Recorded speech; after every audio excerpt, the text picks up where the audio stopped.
Going live in 30 seconds.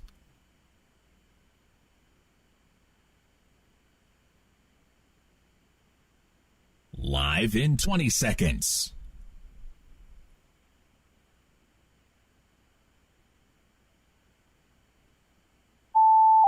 Live in 10 seconds. 5, 4, 3, 2, 1.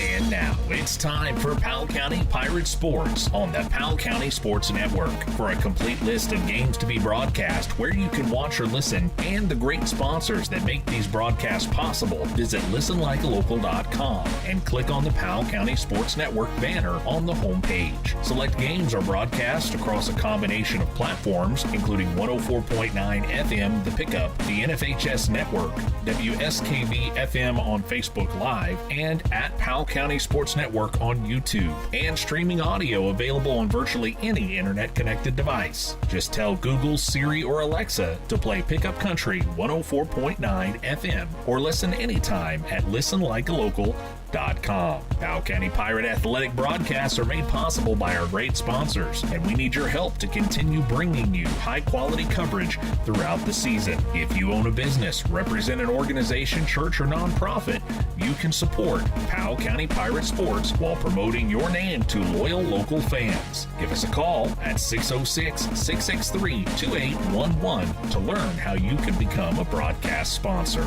You can directly support Powell County Pirate Athletics by purchasing an annual subscription to the NFHS Network. Or better yet, come out and support the Pirates in person. Get your tickets through the GoFan app. Links to NFHS Network, GoFan, our broadcast schedule, and more are available at the Powell County Sports Network page at listenlikealocal.com. And now, it's game time. Let's join the Powell County Sports Network broadcast team live at the game. Go Pirates!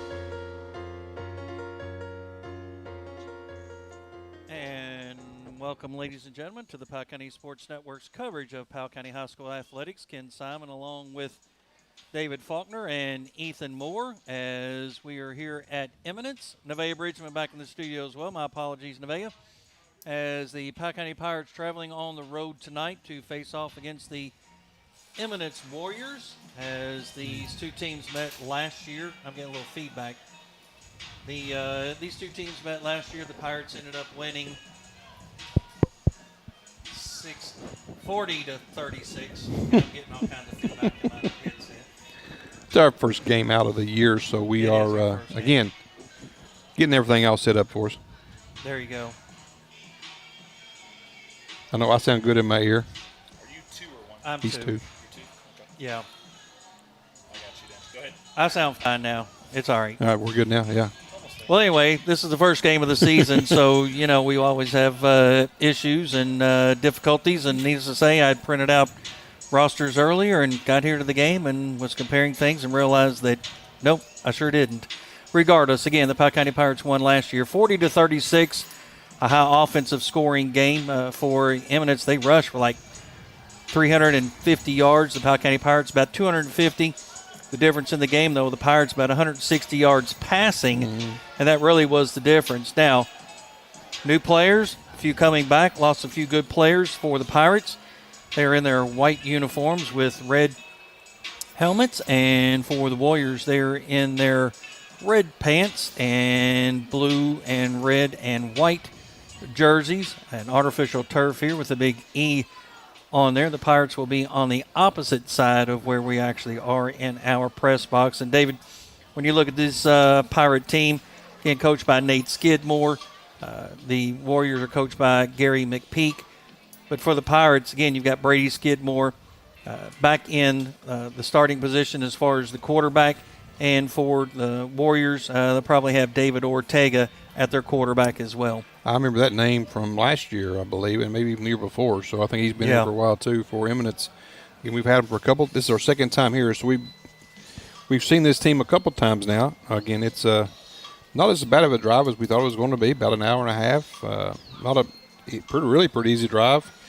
I've got a nice facility here. It's one of those combo turf fields. It's baseball, football complex. Then actually the Pirates bench is actually right around second base, if you will. Yeah. In the middle of the infield on this, again, nice turf field. I think it was brand new the first time we were here. Correct. A couple years ago. Yeah. And this, again, probably the third year on this turf field. Again, Powell County, again, running a little bit late tonight. The game was originally scheduled for 7. Then they backed it up to 7:30, and actually we're a little bit later start than that. The captains are just now going out to midfield for the coin flip and going over a little bit of the KSSA rules, as they always do. So we'll get to that coin flip info as we go through. So for the Pirates, Brady Skidmore, Uriah Bach, the center for the Pirates. Trying to check and see the other numbers are kind of got covered up there for themselves. Number 12, Journey Harmon for the Warriors. Tavion Chambers as well, number 15. Number 73 for the Warriors, Ethan Armstrong. And number 77, Taylor Green. Again, not sure who is on the other side for the Pirates besides Bach and Skidmore. Looks like a few more numbers, though, for the Pirate team, right? Looking on the other side. I like that. Again, got some out. Again, not in full uniform, so I don't know if there's injuries or what's going on with that. But yeah. Unfortunately, no idea, fellas. That you might want to ask them upstairs if this is where you all are supposed to be. Again, the coaches come up. The coaches that are normally up in the press box or whatever else. They are here. Is that what you said? I think last year they actually were out on the stoop. Yeah. Yeah.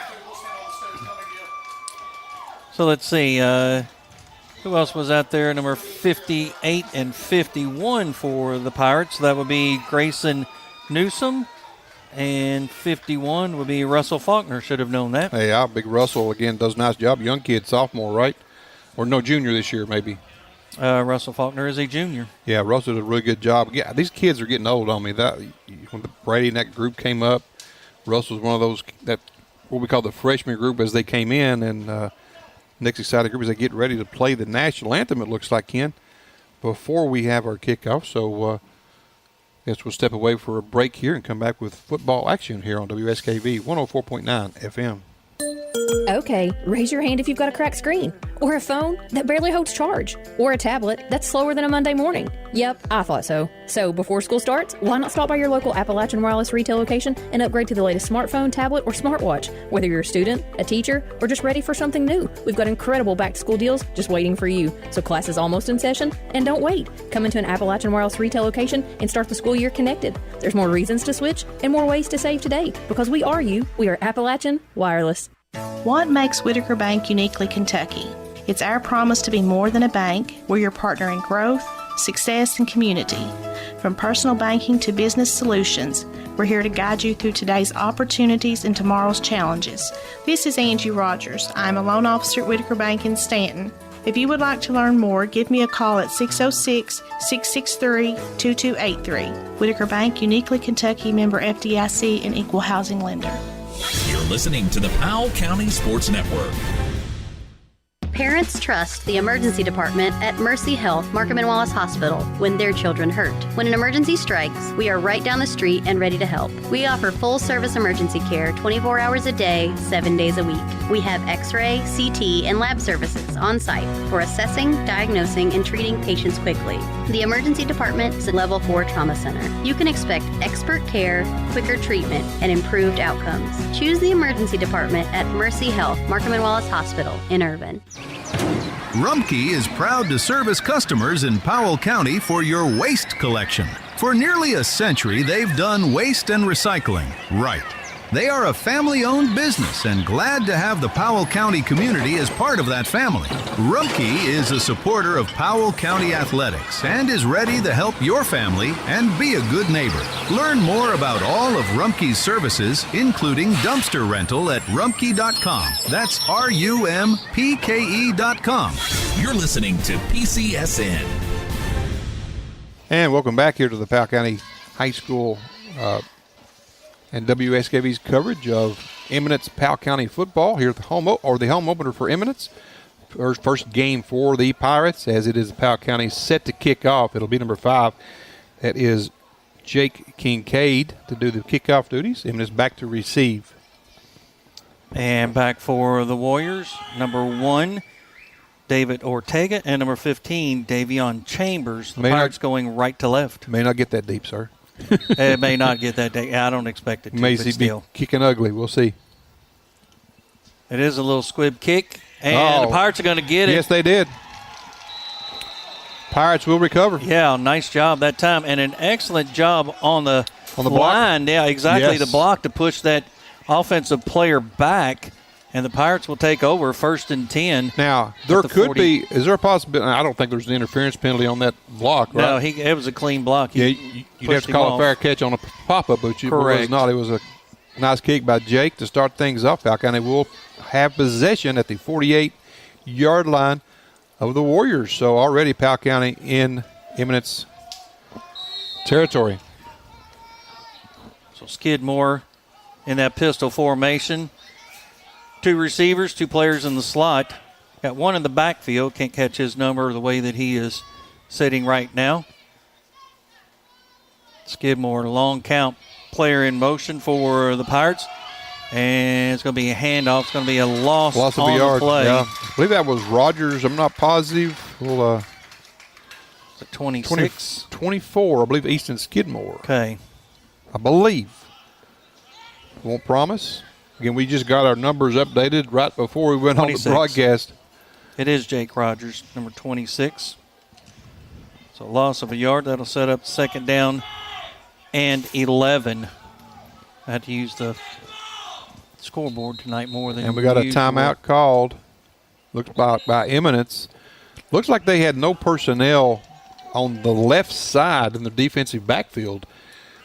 So I don't think they like the setup there. They had left a zone open if Powell County wanted to take it. So, again, first game of the season, both teams, they got to do some things to make sure they've got everything in the right place. So, again, you can listen, watch the Powell County coverage here from WSKV on YouTube or on Facebook, or listen to it live on the WSKV radio streaming app, Pickup Country.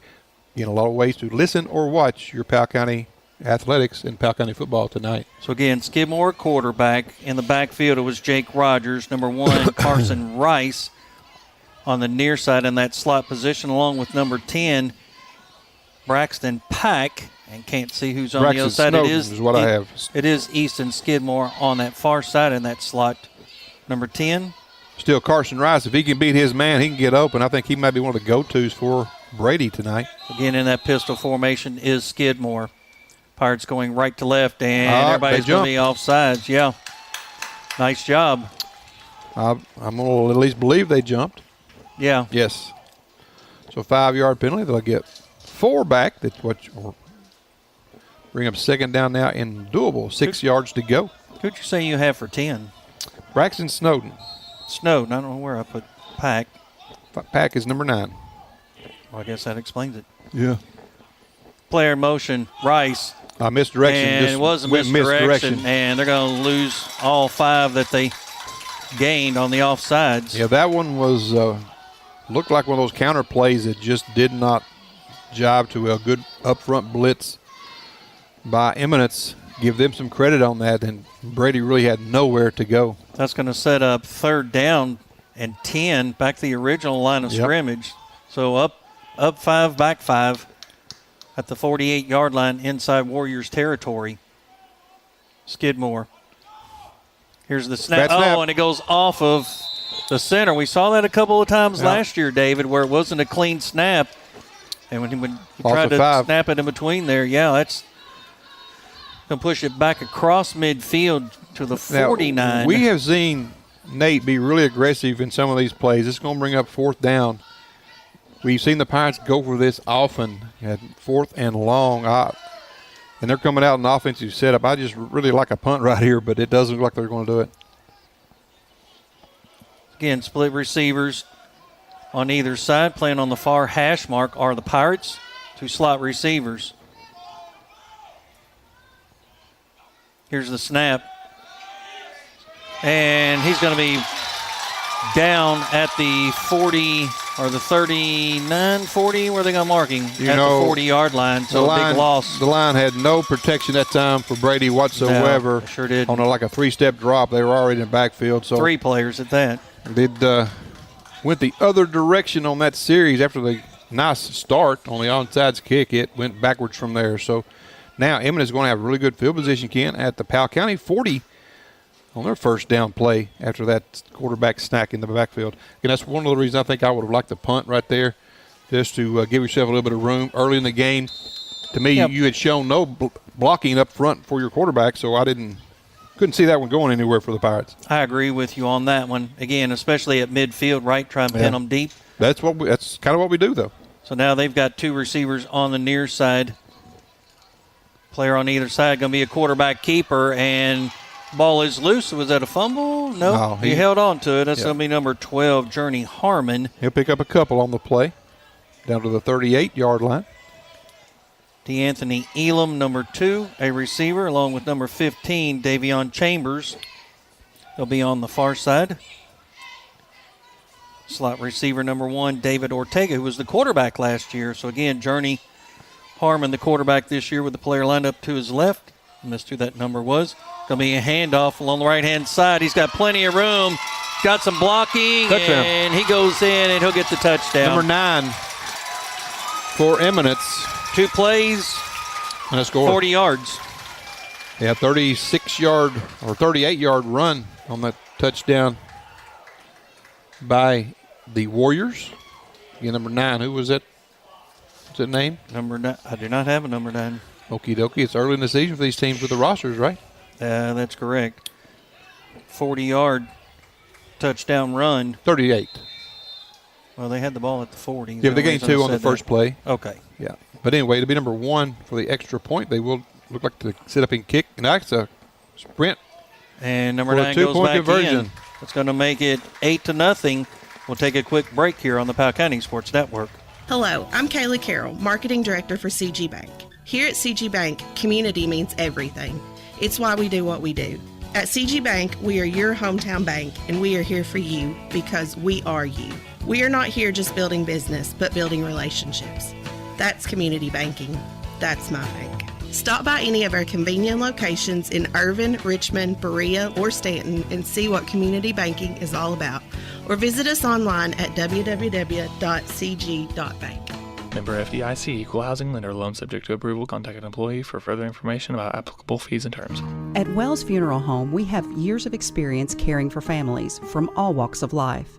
Each family comes to us because they know we are leaders in our profession, dedicated to excellence in service, and have the highest integrity. Life is full of opportunities to show someone we love them. One such opportunity is the funeral or memorial service. Such a loving event celebrates the choices they made, the relationship you shared, and honors the memory of your loved one. Together, we will create a fitting and memorable event. Contact us today to discuss the possibilities. Call 606-663-9480 or visit us at 777 West College Avenue in Stanton. You're listening to the Powell County Sports Network. Georgetown, Bourbon, Bluegrass, and Clark Regional. 4 hospitals that have been the heart of our communities for generations, where neighbors care for neighbors and families find comfort close to home. Now we're strengthening that promise. As CenterPoint Health, we combine decades of experience with a wider range of advanced services, all centered on you.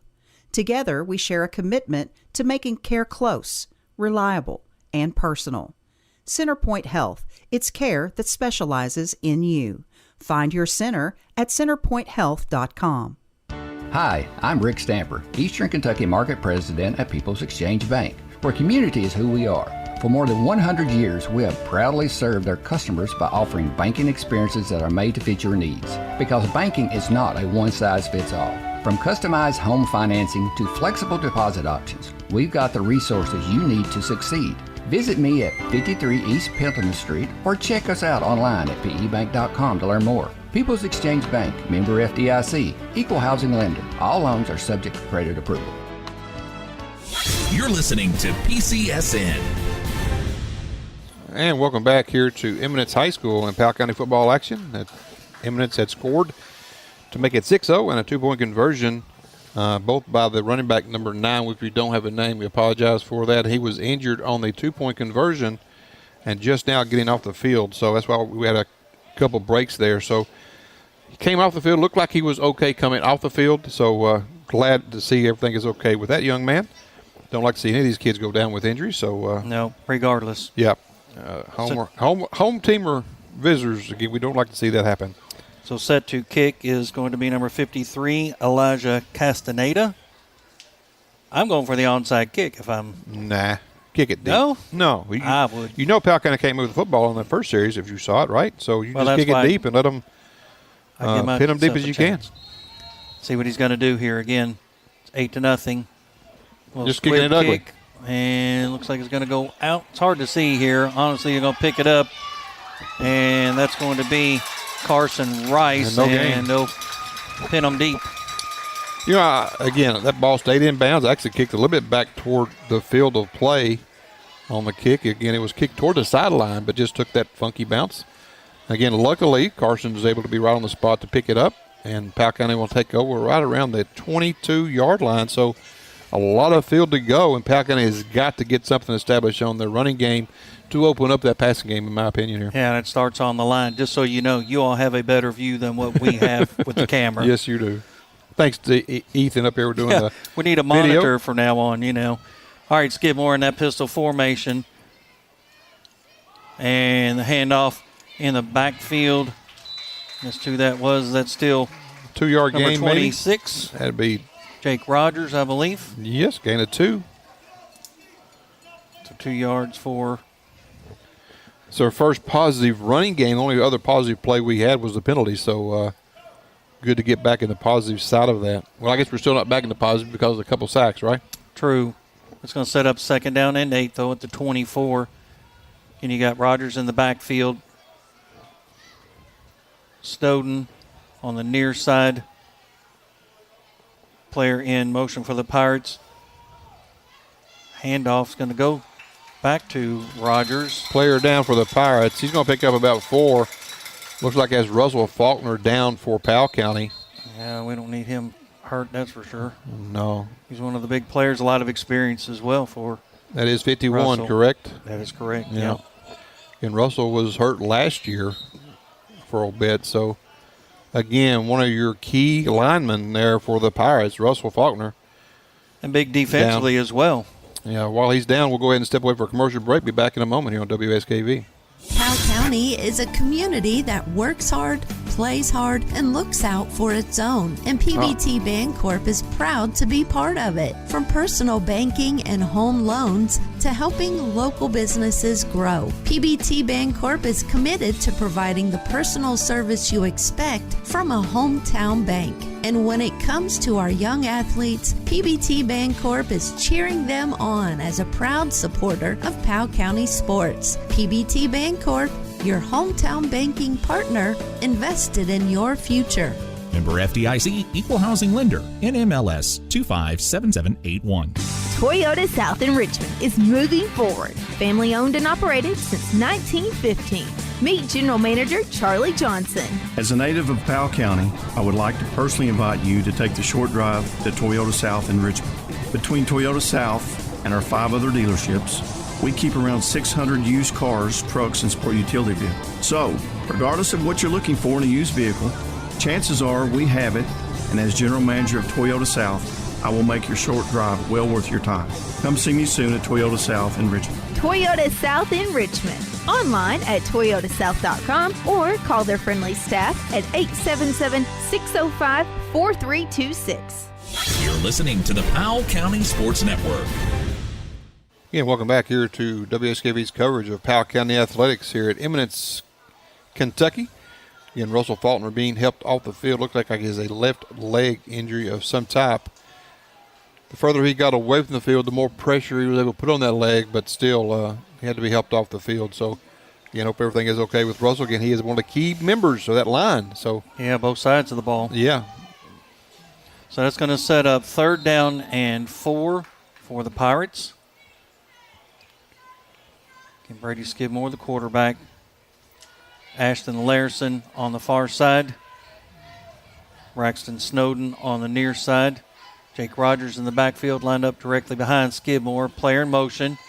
He's going to roll out, and there's going to be a pass, and going to leave it short.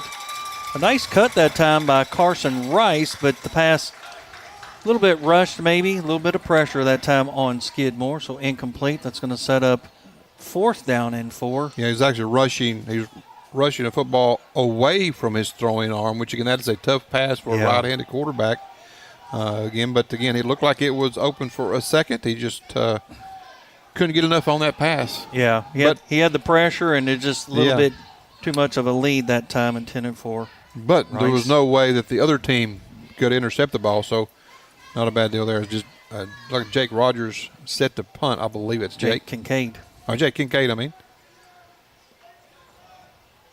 So, again, 4th down and 4 at the 28.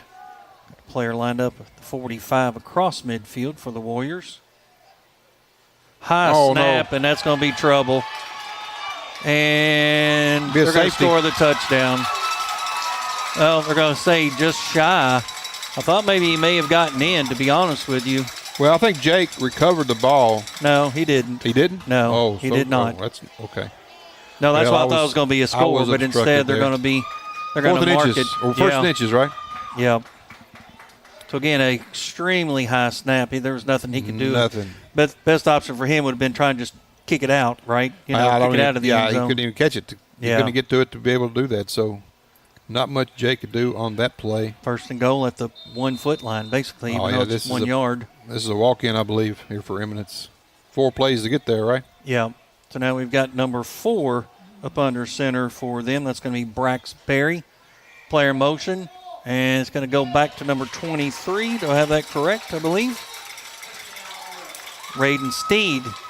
He racked up some big yards last year as well. So they're going to lead 14-0. And a quick 2 scores there for Eminence. Maybe that's why you go for it on 4th down so much. You know what I mean? It's we talked about special teams last year. We really struggled sometimes on special teams, and the start off was really good. Yeah. Right? I mean, with the onside kick, it was a great kick by Jake. Got the recovery and couldn't do anything with it. No. Good start, but that was a bad setup on that play. So, again, the 2-point conversion, Barry is going to be back under center.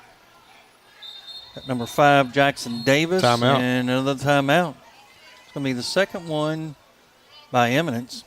We'll keep it right here this time. Again, we'd like to thank all of our sponsors this year for our coverage of Powell County Athletics. Again, we got some new folks on board, and we'd love to have some more. Our platinum partners are CG Bank and Whitaker Bank.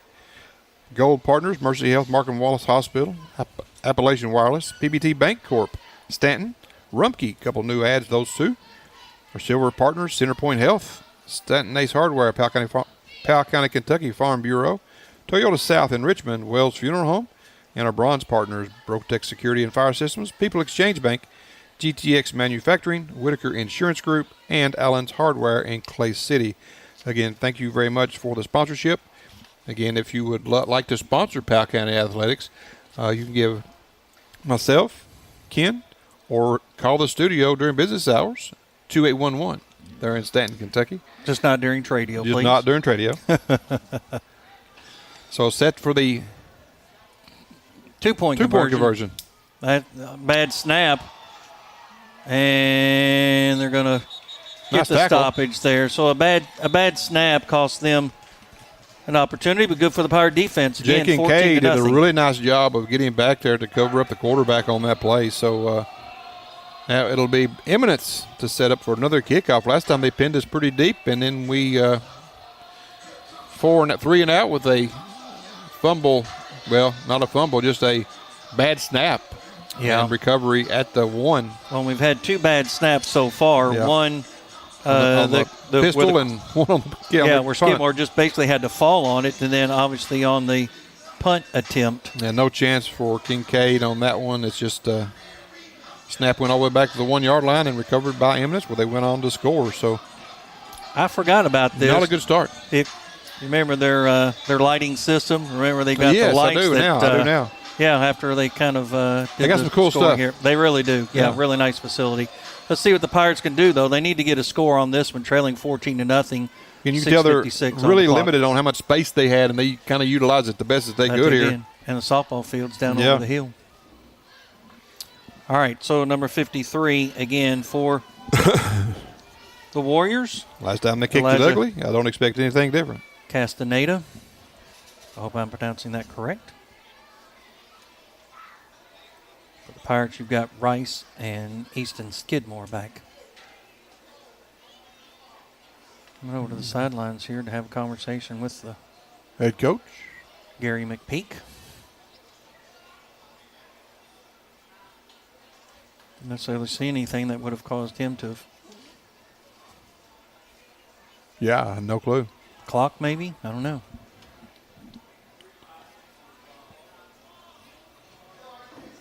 Fisher's got a long way to go to get set after coming on and having the conversation. Goes all the way back across the field to the backfield. Again, Castaneda. The kick, waiting for the whistle. Guess it was a clock issue, and we can remember said the clock is right, so I don't know. 6:56. Okay, they just confirmed it. He just wanted to make sure. Yep. And official clock is always kept on the field, correct? Yeah. As far as I'm concerned, or official scoring is concerned. All right, let's go Pirates. See if we can't make something happen on this possession.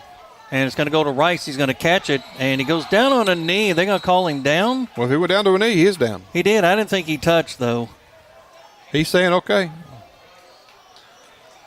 It was close, right, whether he touched or not. But I love the fact that he actually came. Yeah, he's saying, I don't think he touched.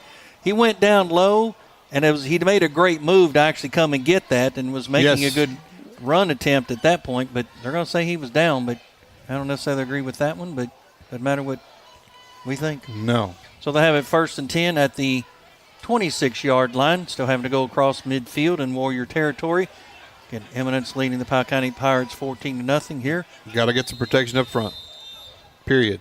And you're listening to the Powell County Sports Network on WSKV 104.9 in Stanton. Again, Skidmore in that pistol formation.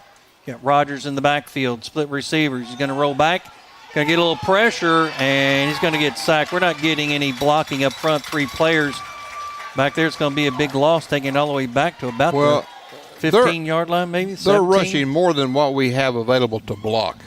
They're coming on some blitzes, on some gaps, and they're getting the pressure really quickly. So not enough people to block. We're sitting, and we got 4 guys split and a man in the backfield. So that's 5. Only got 5 linemen. They're rushing 6 or 7. So it's kind of putting us a little behind. A loss of 9 is what I have on the play. A big loss. So back in the negative yards. 2nd and 19 situation here. Russell Faulkner back in, by the way, for the Pirates. It's good to see that. That is good to see. Again, 2 receivers on the near side, 1 on the far side.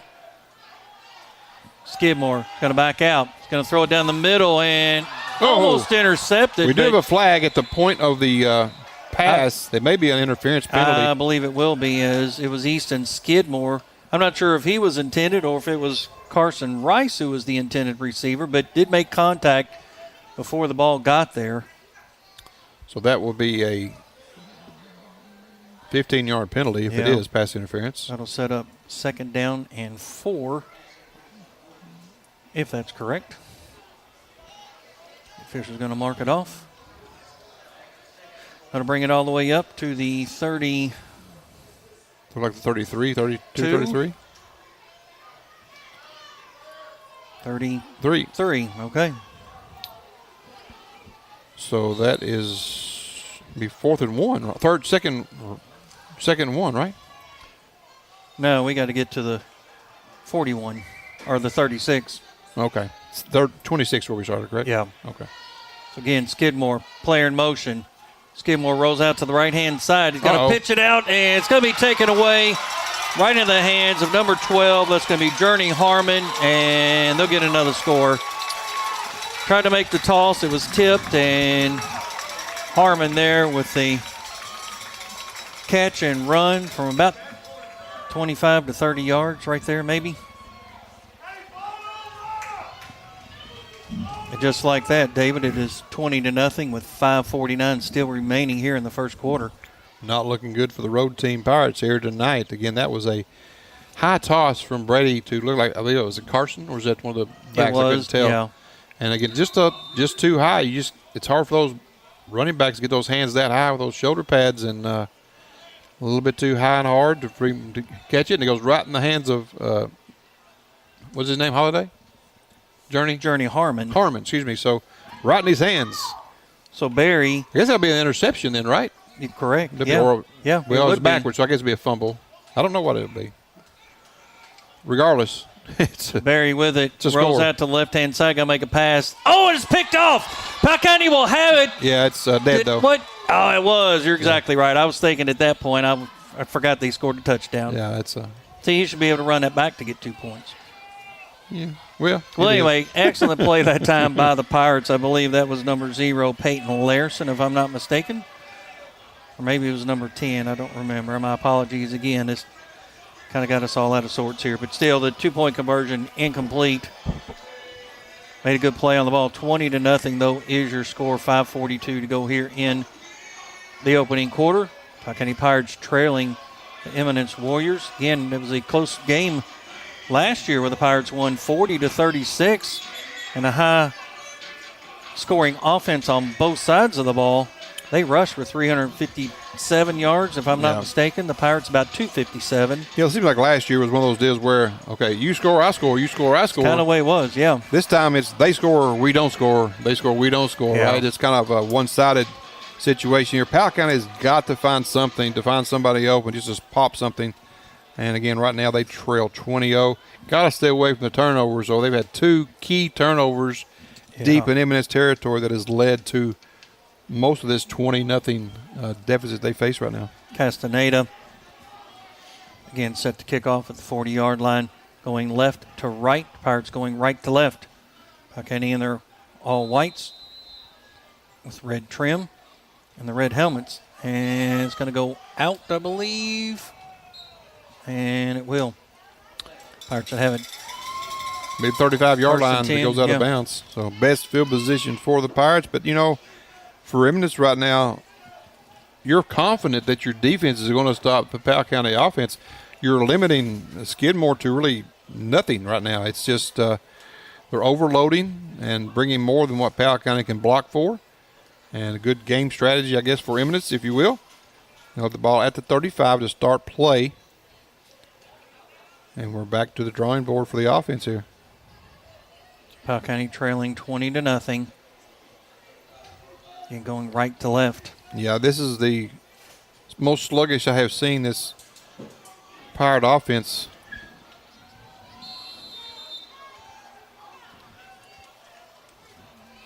Aiden Pack lined up in that tight end position.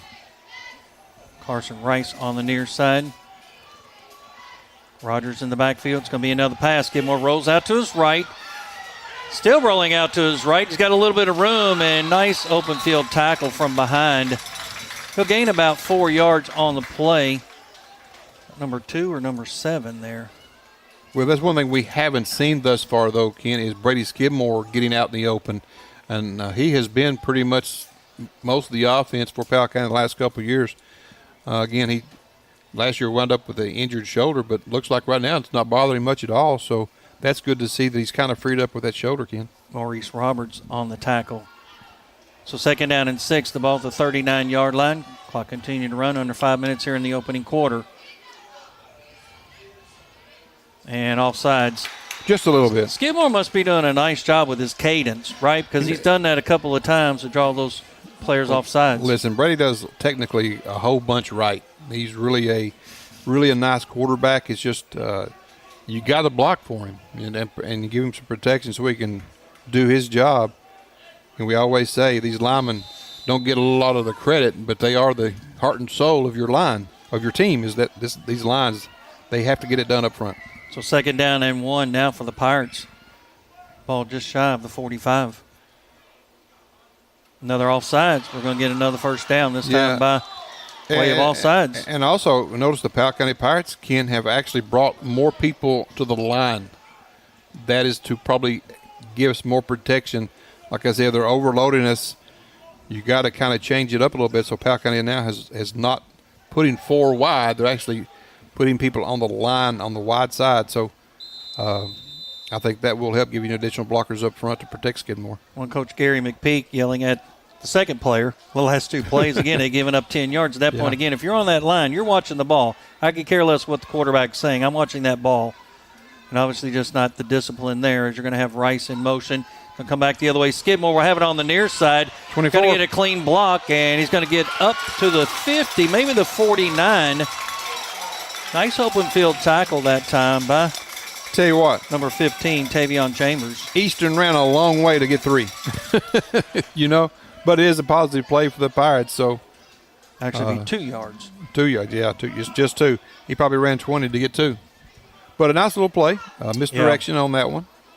And a nice block in the backfield for the Pirates. Yes. At least giving him that curl there where he was able to get upfield to get a couple of yards. Need to back up. Pirates are going to be off sides.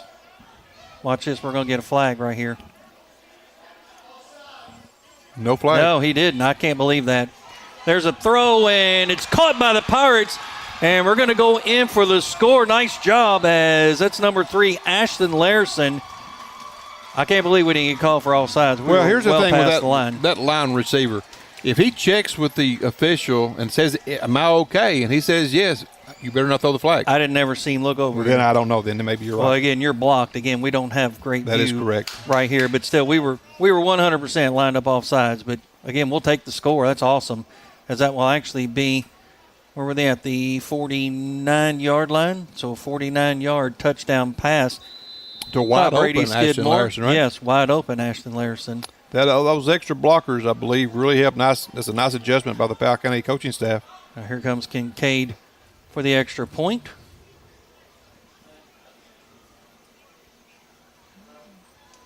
Nice offensive series that time by the Pirates, aided by a couple of that ball up and no good. No good.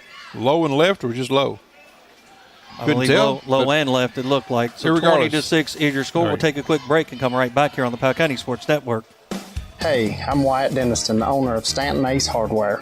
At Ace, we are known for being the helpful place, and we pride ourselves on accomplishing that goal each day with each customer. We are constantly working on expanding our rental department, now including skid steers, mini excavators, mini skid steers with ditch witch and auger attachments.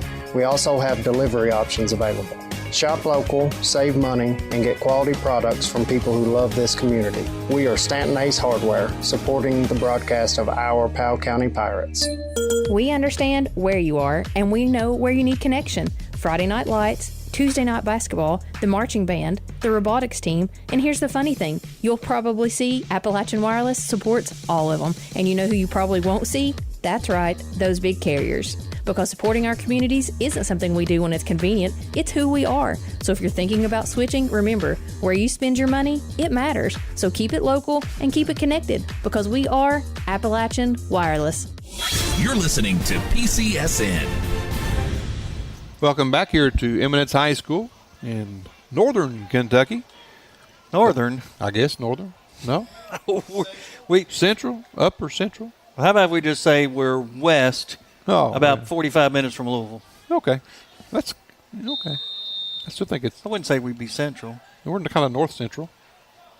E-Town Central, right? Well, there you go. The ball is going to be bouncing. It's not even going to go... Not going to go... No, it barely 6 went yards. 5 yards. Yeah. But you got to step on it or stop it there. You can't let them pick it up and run with his live ball. So anyway, Powell County on the scoreboard, 20-6 is the score. But now we have to switch gears. We have to get a stop on the defensive side of the football to be able to maybe come back in this game. You can't continue to just let Eminence score at will. And they scored all 3 times? Yes. Well, two times. Well, once was a, I don't know, I guess a fumble recovery for a touchdown and one on a bad snap to the 1 yard line. They ran it in on one play. The other one was a, we went for it on fourth down, got a quarterback sack. They only had to go 24 yards. So at least this is the worst starting spot of the game for Eminence. So it's 1st and 10 at the 46 in Pirate territory. Harmon's going to hand the ball off, and it's going to be to number 23. The Pirates aren't tackling. Still on his feet, down inside the 20-yard line is number 23, For the Warriors, that's going to be Raiden Steed. Again, he was big last year. And that was a very patient run by him. He just kept waiting for blockers and things to open up and did a nice job of utilizing what he had. And that's the gentleman last year that wasn't that his son? I believe so. Yeah. Really nice guy we had up here in the press box with us, right? Yeah. 1st and 10 at the 19. Harmon, quarterback keeper, right up the middle, now to the right-hand side, makes it to the edge, and I believe it's touch. Again, we can't see. No. But it's a touchdown based on the angle, sure enough. Yeah. 2 plays. And that just kind of walked in, really. Not much pressure put on him. A little bit of a delay quarterback rush right there. So he just picked an open spot and just kind of glided right through it.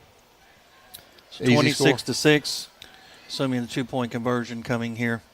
If we're not careful, 2:27, we could have a running clock in the first half. Can you have a running clock in the first half is my question. No, but I'm just saying we could be down the amount, right? Score-wise. Again, and the Pirates going to have to get a stop here and answer again offensively. Handoff right up the middle. Misdirection, got it. It's going to be a score. It's going to make it 28-6. We'll take another break here on the Powell County Sports Network. For generations, Whitaker Bank has been a name Kentuckians know and trust. We believe in steady guidance, strong relationships, and being there when our community needs us the most. From everyday banking to long-term financial goals, you can depend on Whitaker Bank to stand beside you today and for years to come. Whitaker Bank, uniquely Kentucky, member FDIC, equal housing lender. Rumpke is proud to service customers in Powell County for your waste collection. For nearly a century, they've done waste and recycling right. They are a family-owned business and glad to have the Powell County community as part of that family. Rumpke is a supporter of Powell County athletics and is ready to help your family and be a good neighbor. Learn more about all of Rumpke's services, including dumpster rental at rumpke.com. That's RUMPKE.com. You're listening to the Powell County Sports Network. And welcome back here to Powell County, or WSKV's coverage of Powell County Athletics here at Eminence High School in Eminence, Kentucky. Apparently not in Central. We're close to Central, but are we Central? I don't know. Is Louisville Central? I think E-Town to me is. I mean, we're kind like of in the middle, above Shelby and to the right. Depends on how you look at Kentucky. I mean, it's not Western Kentucky. Well, it's not Western. I don't know. I guess it could be. North Central, kind of, maybe. Yeah. I don't. Northwest works for me. No, North Central. I guess Powell County is kind of in the eastern hemisphere of the state. If you look at it from the wide perspective, if you look at it up and down, Lexington's kind of in the middle, but it's really. Well, I'm going to apologize to the west. listeners at this point. When David and I start having these conversations, it's not going well for the Pirates, score, unfortunately. Right? Yeah, 28-6. Let's see if we can turn it around here. 2:20 to go in the first. Let's just hope we get a series in and maybe score quickly, or at least get a good drive here to run some clock and to help protect it, and then maybe get a score. Well, mistakes obviously, have cost them 2 touchdowns at that. So Skidmore in that pistol formation. Rogers in the backfield. Another pass. And it's going to be caught by Skidmore. Nice little spin move, still on his feet. Lost yardage. And it's going to be dropped for a loss. I tell you what, Eminence defense looks like to me they have really improved, Ken. They just really kind of swarm the ball, doing a really nice job of getting to those players. That play took a little bit of time to develop. And the pass was kind of high behind him just enough. And he had to make some adjustments, and they were able to get there really quickly. So a loss of 1 on the play, 2nd and 11. Ashton Larison on the far side. Snowden on the near side. Skidmore. Player motion is Easton Skidmore. Goes back to the right-hand side, cuts back to the left. Flags down. It's going to be a hold. There's going to be a hold. Easton Skidmore, though, with a nice play and a dive forward. And we're going to bring it back. It's going to come back, but what a great play that was, though, by Easton Skidmore. Not only did he make the catch, he had the contact and then dove forward, kind of pushed off the defender. He's a tough player, that's for sure.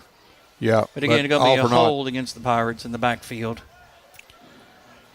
So from the spot and of the foul. where the foul was, that's going to be a huge loss for the Pirates. 20-yard loss, maybe. Yeah, it goes from the spot of the foul and 10 from there. So this is going to go down probably around the. Actually, they're just going to take it 10 yards back from the line of scrimmage. Thank you. Well, actually, correct. Yeah, that's what they did. Wow.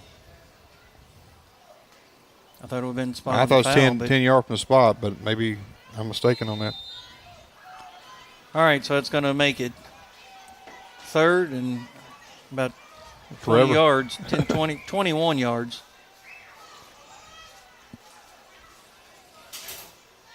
Again, Skidmore, split receivers, one-on-one coverage on the receivers.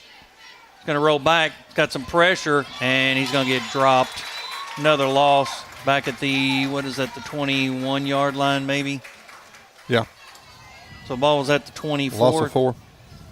3-yard loss, going to set up 4th and they're saying 3rd down. I thought it was 4th down. Well, you don't count the one you got the penalty, right? Well, that's true. My apologies. 3rd and forever. This is a trial run for David and I. So. Yeah. Well, it is what it is. All right, let's go, Powell. Again, 3rd down and 24. Under a minute to go by the time this play gets off here. We can get some blocking up front. I got to have it. They got to have it. If not, it's going to be a long night. All right. Skidmore in motion. Rolls out to his right-hand side. A little dump pass to Easton Skidmore. He's up to the 25. Nice shoestring tackle that time by Journey Harmon. At the 27-yard line. Coach is saying to he thought it was incomplete. I don't think it was even close to incomplete. No, but it's still going to set up 4th down. But yeah. But again, if you're Eminence here, you're probably going to play defense again because Powell County is kind of stubborn sometimes and goes for it in these situations, which it's at the 28-yard line. Negative, they're going to go punt. Now, let's see if we can get a punt snap to the punter. That's the key here. I like the call to punt here. But again, you got 39 seconds left here in the first quarter, and as fast as they've been scoring, Ken, you could be another touchdown here in the first quarter. So it's going to set up 4th and 17 at the 27-yard line. Kincaid back to punt. And we had a high snap last time. Perfect Better snap. Low kick. Little squib kick, and it's going to go I like it. To the 50, across midfield, down to the 44-yard line. I like it. Nice job, yeah. So 27 seconds left on the clock. Change of possession, but a low, hard kick. It took a good pirate bounce. Eminence again at the 44-yard line. They're on 44 this time, so again, next worst field position for Eminence, but still, it's pretty good field position. Again, just have to get some of that blocking up front for the Pirates. Yeah, but now you got to stop. You have to stop Eminence here. You cannot let them score as quick as they have been scoring. If so, you're in trouble in the second quarter. So Ortega, Harmon, and Elam lined up. Different quarterback again, right? Slot and a receiver. And Barry in the backfield. Going to be a double handoff there. Yep, and nice job. Well read. Yep, well read that time by the Pirates' Aiden Pack as he'll get the tackle. And I think that'll do it for the first quarter. Sorry about that. Pick up of 2 yards. It's going to set up 2nd and 8. You're exactly right. It's going to end the quarter. We're going to take a break here and come right back as the Powell County Pirates trailing Eminence 28-6 here. You're listening to the Powell County Sports Network.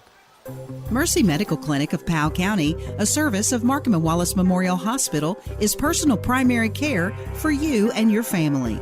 Receive the best care from highly trained physician Dr. Julie Kennan and family nurse practitioners Sandra McCoy and Felicia Estes right here in your community. Mercy Medical Clinic of Powell County, located on Irvin Road in Clay City, is convenient primary care with same-day appointments. Call 606-663-2153 to schedule your appointment today. New patients are being accepted.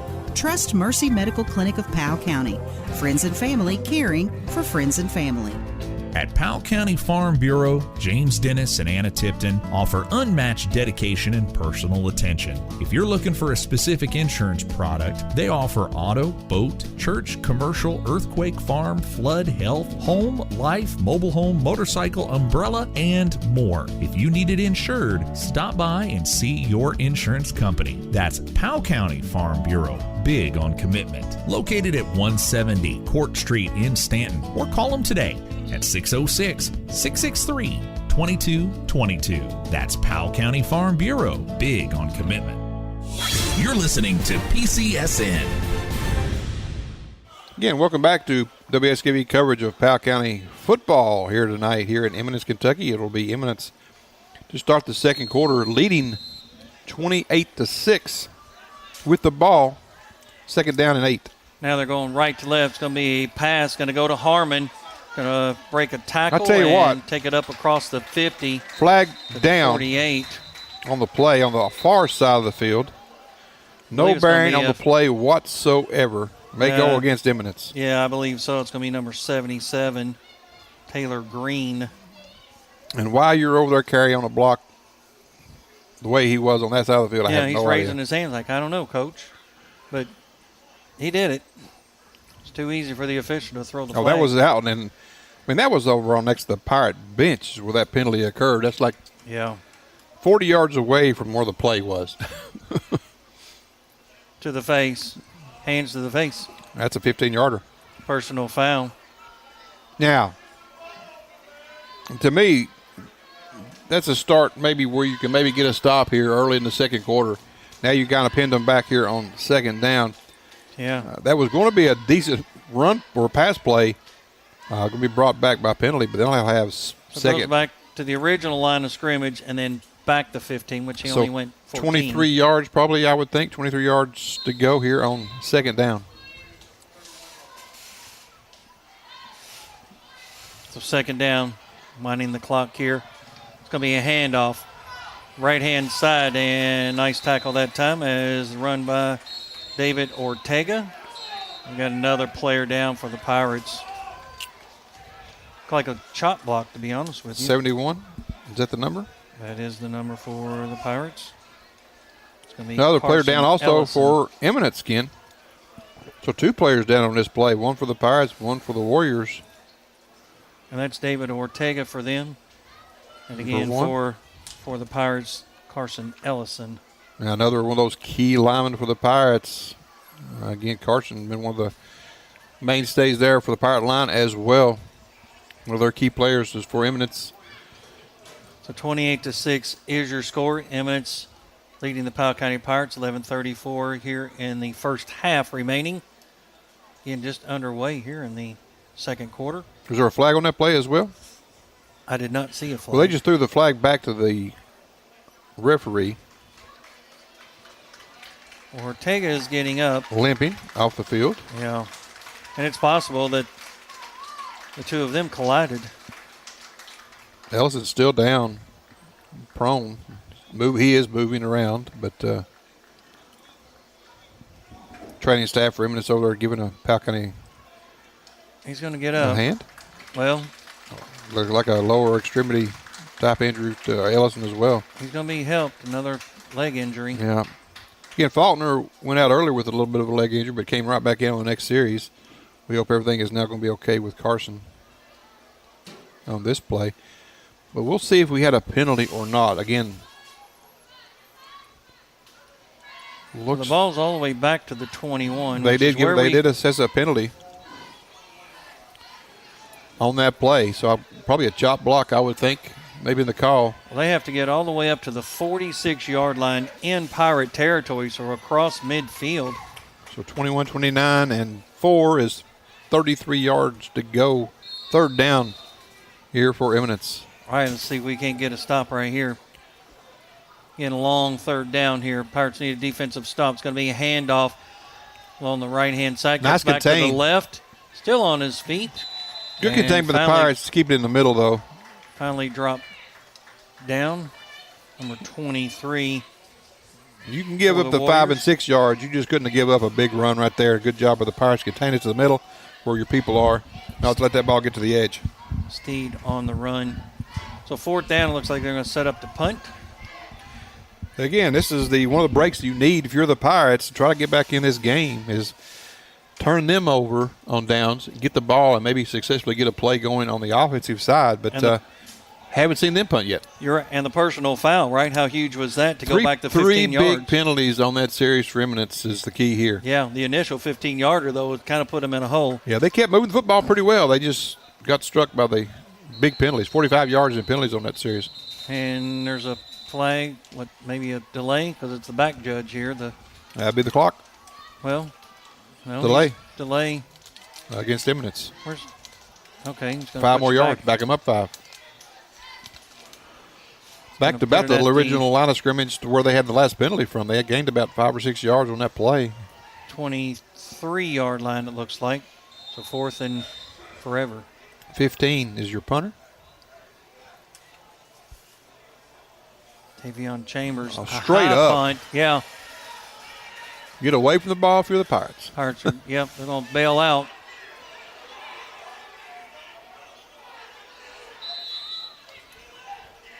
And the ball is going to be at the 49-yard line. Again, the coach is kind of yelling at one of the Pirate players to get away from the ball. Actually, I think got some of the Pirate fans. Listen, you can, try and get away from the ball is what they're saying. But listen, don't get that close. That pigskin will bounce any number of ways. You think you're away from it, and it'll hit you. Yes, it could. He was too close. Way too close. Too close. Yep. I'm sure that will be discussed when he goes back to the sideline. Oh, they already did. Okay. So 1st and 10 at the 49. So having to go across midfield. Let's see if the Pirates can come up with a big score here with 10-10 remaining. One of timeout, Powell County, because we had a late substitution. I think where Ellison was out, nobody picked that up to go in. Powell County having to burn a timeout here. That's their first. Better to burn that timeout than pick up a delay penalty and start out 1st and 15, though. 100%. You're exactly right. So, again, 28-6 is your score. Eminence over the Powell County Pirates. Ken Simon along with David Faulkner, Ethan Moore, our videographer, and Nevaeh Bridgeman back in the studio. We'll be back on the air next Friday as the Powell County Pirates play host to Breathitt County at home. Yes. And then we'll have another tough soccer game next week, volleyball next week. Against boys soccer picked up a couple wins against Wolfe County and then over Estill. Closer wins than what maybe we expected, but solid wins for the Pirates. Again, they'll be in action against, who is it? Estill County on Tuesday. Is that right? No, Jackson City. Boys Jackson City in soccer, then girls volleyball, Estill on Thursday, and then Morgan County girls soccer on Thursday. And then football Friday. Again, all right, Ethan's got the camera off of us there. I'm having to stand up here because you don't have a true view here of the field. Skidmore in that pistol. Easton Skidmore in motion. And the handoff is going to go to Rogers, and he'll get dropped at the line of scrimmage, so no gain. Tell you what, Eminence, that just nothing there. Nothing there. You have to, by Jackson Davis. Again, credit Eminence with their defensive scheme. I mean, they're really, if they're only having a 3-man rush now, looks like for Eminence, I think they're playing you for the pass here. Sitting back in the zone, it would be really nice to pop one on the run game, but so far that has been really ineffective. Skidmore just now coming to the huddle. 9:30 remaining here in the opening half.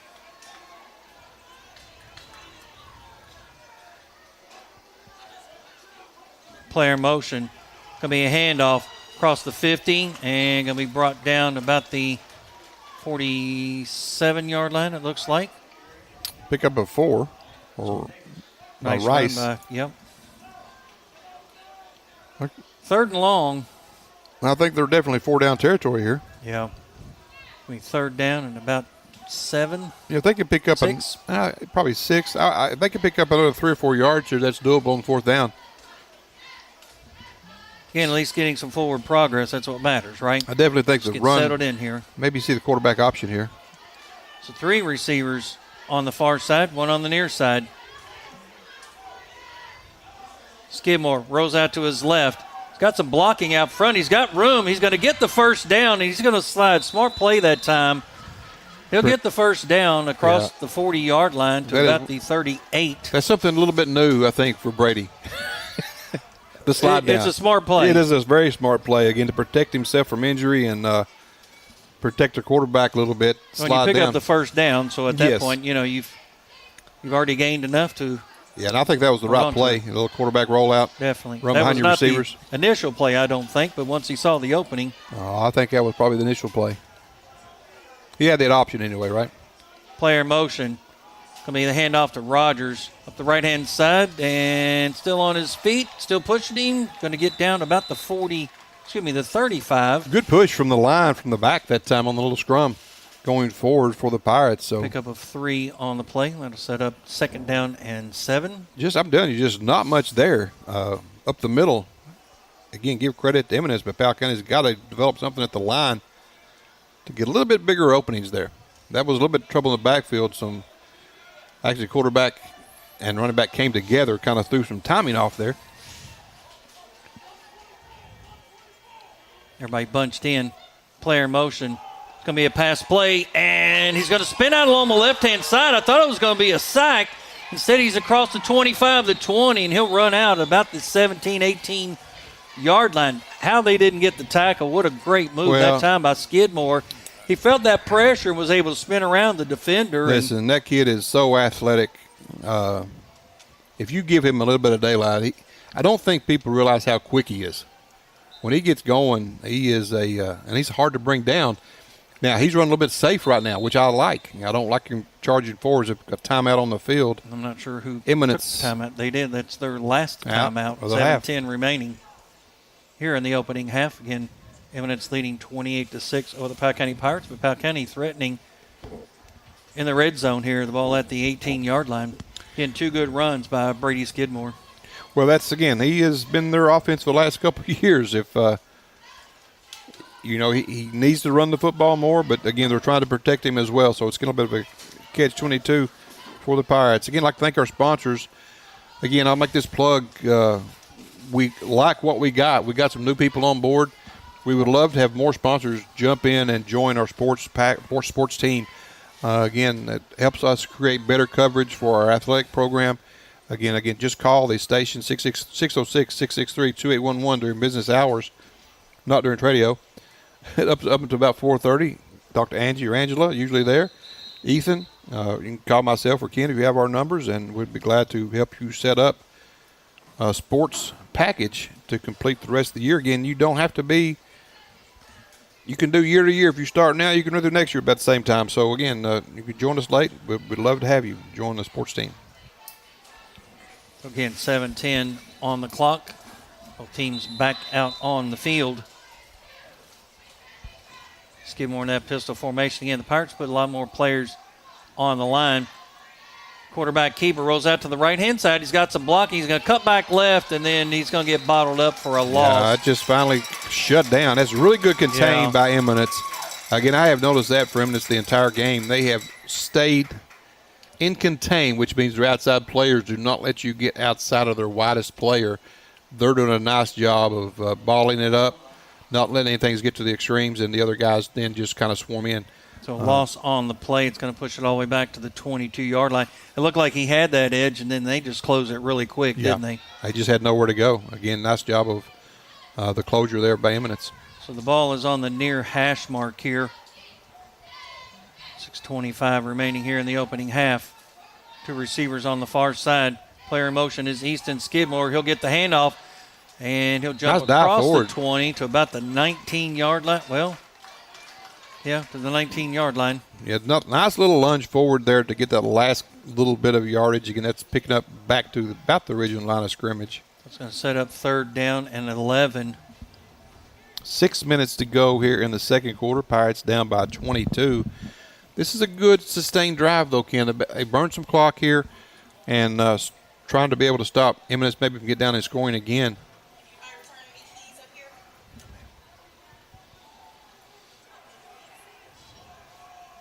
So at that point, it is 3rd down and 11 from the 19. Skidmore. And stop there's at your going play. To be a flag. Timeout, maybe? Yeah, flag on the other side. Oh, offsides. Defense. That'd be 5 free yards for the Pirates. That pass looked like it was going to be completed, though. But, again, you take the free 5. Now bring up 3rd and 6.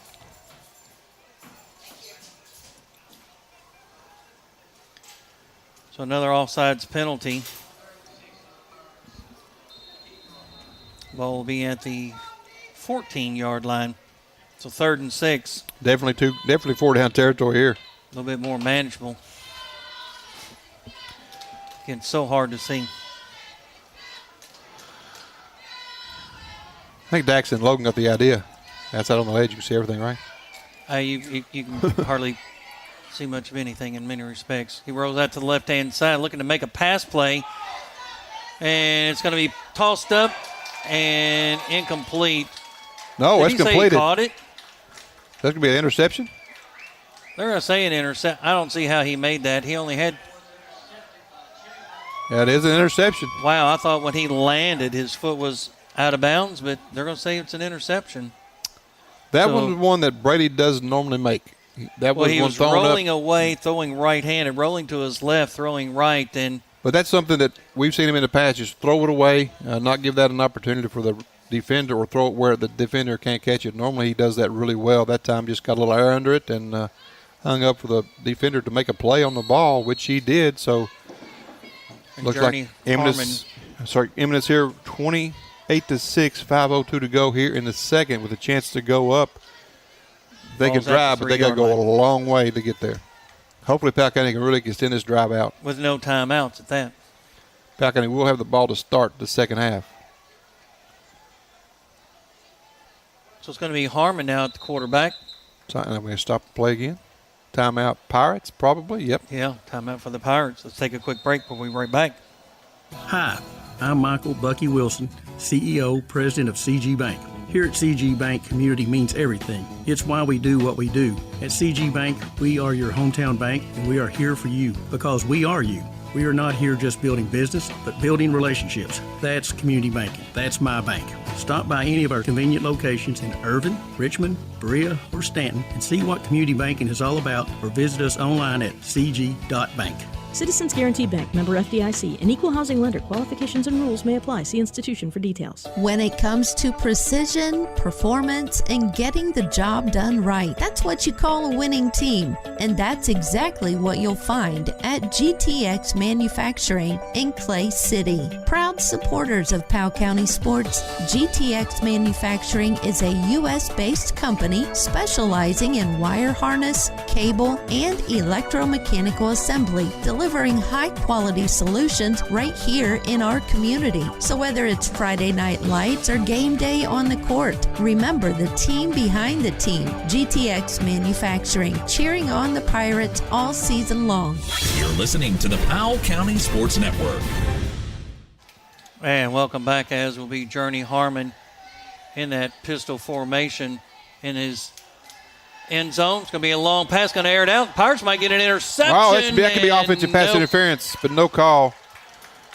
See, that offensive player did not go for the ball. He just pushed the defender in the back. That should have been an offensive pass interference penalty there, but nonetheless, good coverage by the Pirates. Ashton Larson, DeAnthony Elam was the intended receiver. I actually thought that Larson was going to get the interception. Well, I think he may have had he not been pushing back. Again, I think that should have been an offensive pass interference penalty. In 2nd down and 10. Pass along the right-hand side. Oh, nice hit at the. Oh, man, what a play. Or did he make No, he made the catch, but he didn't get anything. Maybe a yard on the play. No, back to the original line of scrimmage, if even. Number 3. Number 3 for them. That's going to be. For us. Oh, for us, number 3. Ashton Larson with the tackle. That was a really nice tackle by Ashton. That was back to DeAnthony Elam, number 2. Now they're over here where we can't see them. Now on the near hash mark. Yeah. Good luck. I'll try to do my best to see. No, can't do it. On the left hash. Not happening. That's coming to our right. And still set back in the end zone with the pistol. Inside handoff. Oh, excuse me, a quarterback keeper. He's going to get the first down right at the marker, depending on where they put it. Yeah, they're going to make it all the way up to the 14-yard line. So that's going to be a first down. Good run. That young man is very athletic, smooth. Was that Harmon, the quarterback? Yes, quarterback. Yeah. Quarterback keeper went off the fake handoff and then just did a sprint. You just can't see anything from couldn't hardly these see it very well. I'm surprised you were able to even see anything. Well, I got a bit of angle. Got the angle. Again, a great facility other than the press box. In our humble opinion. You know, it's just we have press boxes we really like. A handoff along the right-hand side. Slow to Gonna develop. come back to the left and all the way across, close to the first down. Number 20. That was Sneed. Steed, excuse me. We saw him earlier. He was really patient with his run, tried to pick up some blocks, tried to just juke and jive his way through the gap. Did a good job there to pick up the first down. Now, I didn't think he had 10, but give him 10. So approaching the 3-minute mark. It'll be 1st and 10, the ball at the 24-yard line. Again, no timeouts for the Warriors. Powell County only with 1 remaining. A long time coming. They didn't start the play clock, so we don't know. Well, this official, he's already got 5 seconds up, and he started to make his count. Handoff to Steed right up the middle, and he's going to be thrown down at about the 32-yard line. 7-yard gain. Again, he does a nice job running the football. But also give a lot of credit to Eminence line for being able to kind of blow the Pirates open so we can get those lanes. He's really being uncontested at the line, get into the secondary, making the Pirates secondary defense make some plays. It's what you don't want to hear, right? Yeah, you're right. So 2nd and 2, the ball at the 32. Approaching the 2-minute mark, about 2:10 remaining in the first half. 28-6 is your score. Harmon, going to be a pass play. He's going to air it out, and it's going to be No, incomplete. he didn't catch that. Incomplete, yeah. Good coverage again. Larson was underneath the offensive player. And young lady on the side says, get back out there. Well, on one hand, getting a little mouthing going on from the sidelines from Eminence. And so, therefore, Larson came back and Try to give it back. Conversation with him. Yeah, I don't blame him. I would, too. And she said, get back out there and play before I'll have to throw a penalty on you. But I'm not so sure she's paying attention to the other player. Should have given them a sideline warning beside the point. So, incomplete pass is going to set up 3rd and 2, 1:58 remaining here in the opening half. No doubt it'll be another pass play. Nope, quarterback keeper. Jump the entire line. Yep, and he's got some room on the right-hand side and the speed. Across the 50, the 40, down the sideline, and that's it. Yep. He just went for 68-yard touchdown. It was the on a quarterback keeper. 4-yard leap over the defensive line that broke it wide open, got the sideline, and just could not catch him. He may have been a hurdler in track. I tell you what, he is an athlete, that's for sure. Yeah. Player down on the out of bounds for Eminence. Journey Harmon on the touchdown run. Again, I thought for sure it was going to be another pass play. Instead, the quarterback keeper just literally right up the middle, and then he went to the right-hand side down the sideline. And Pirate player down on the far side, and I'm not even sure the officials realize they have an injury on the play. Well, he's off the field, though. He is, but they're not going to stop it with that. He's off the field. Should, because he was on that last play, is my opinion. I think they should stop, give them make sure he's away from the field, but they're going in for the extra point. 34-6 is your score. 28-point lead here. 1:45 to go in the second quarter. Again, 35 is the number. So they're going for the 2-point conversion. It's going to be Brax Berry. He's going to get the pitch out, and he's going to get dropped. Nice job by the Pirate defense. We're flagged on the play, probably on the Pirates. Yeah, Carson Rice. Yep. He kind of mouthed once he made the stop and, taunting. Again, that'll be assessed on the kickoff, I would think. And you have to be disciplined. They're just flashing, right? Going back to that last play, though, for the Pirates, you have to be disciplined. Unsportsmanlike contact. You made a good play. Yeah, but you made a good play. Just walk off the field, right? Do we have unsportsmanlike against both teams? No, I don't think He pointed both ways, so maybe you just assess on the kickoff. So not sure. We ran into this issue with the Pirates over the years, right? Where all of a sudden you kind of do a Well, listen, when you're getting beat 34-6. Well, what why are you saying? Exactly. Yeah, what are you saying? You have nothing to say. You're getting beat. Get off the field. You made a good play. Nice job. Leave the field, Go right. on. Instead, That's our humble opinion, right? Yeah, sometimes it doesn't matter. I love our kids, but, again, you got to know this is not the time of the game where any of that is needed. Again, you made a nice play. You made a nice play and just walk off. Yeah, right? I mean, live listen, with it. Eminence made a nice run on the score. You made a nice stop on the 2-point conversion. Play the game, and just play. Just go on and do what you're doing. Now, what are you doing if you're Eminence? You going for an onside kick with Well, 142? I don't think. I think they must have called. No, now it's just called the penalty against the Pirates. It'll be a 15-yard penalty at the 45-yard line of Powell County. So we're going to back it up to there, or move it up to there. Yeah. And, you go for, well, I don't know, Ken. I may kick it deep right here. Well, you don't have any timeouts. No, but I may That's just why I'm kick thinking, it. I may kick it deep. No, that's why I'm thinking I'm going for the onside kick, because at that point it's maybe at least going 5 or 10 more yards, right? Well, no, I get that, but I would almost I want the ball back. You're getting greedy? If I'm Eminence. He set it up the same way he set it up the entire time. I don't see a squibber coming, but maybe an ugly kick. Yeah, but that's how you set it up, though, because then they don't know. True that. All right, let's see. Pirates trailing 34-6, 1:42 on the clock. The 45-yard line. And he will kick it deep. Right in the hands of the Pirates at the 10. 15, 20, 25. Going to be stopped at the 26, 27-yard line. Again, good sportsmanship on the play. Maybe the tackle helped him up. That's kind of what you're supposed to do in this game, make a play. Doesn't hurt you think help the other guy up, right? True. No. So again, 34-6, 1:36 on the clock. Powell County with one timeout. Now, if Powell County can somehow get a score here and get the ball, start the second half, put another score up, then they're right back into it's reach. Not over. Yeah, you got to be able to do something here, though. Agreed.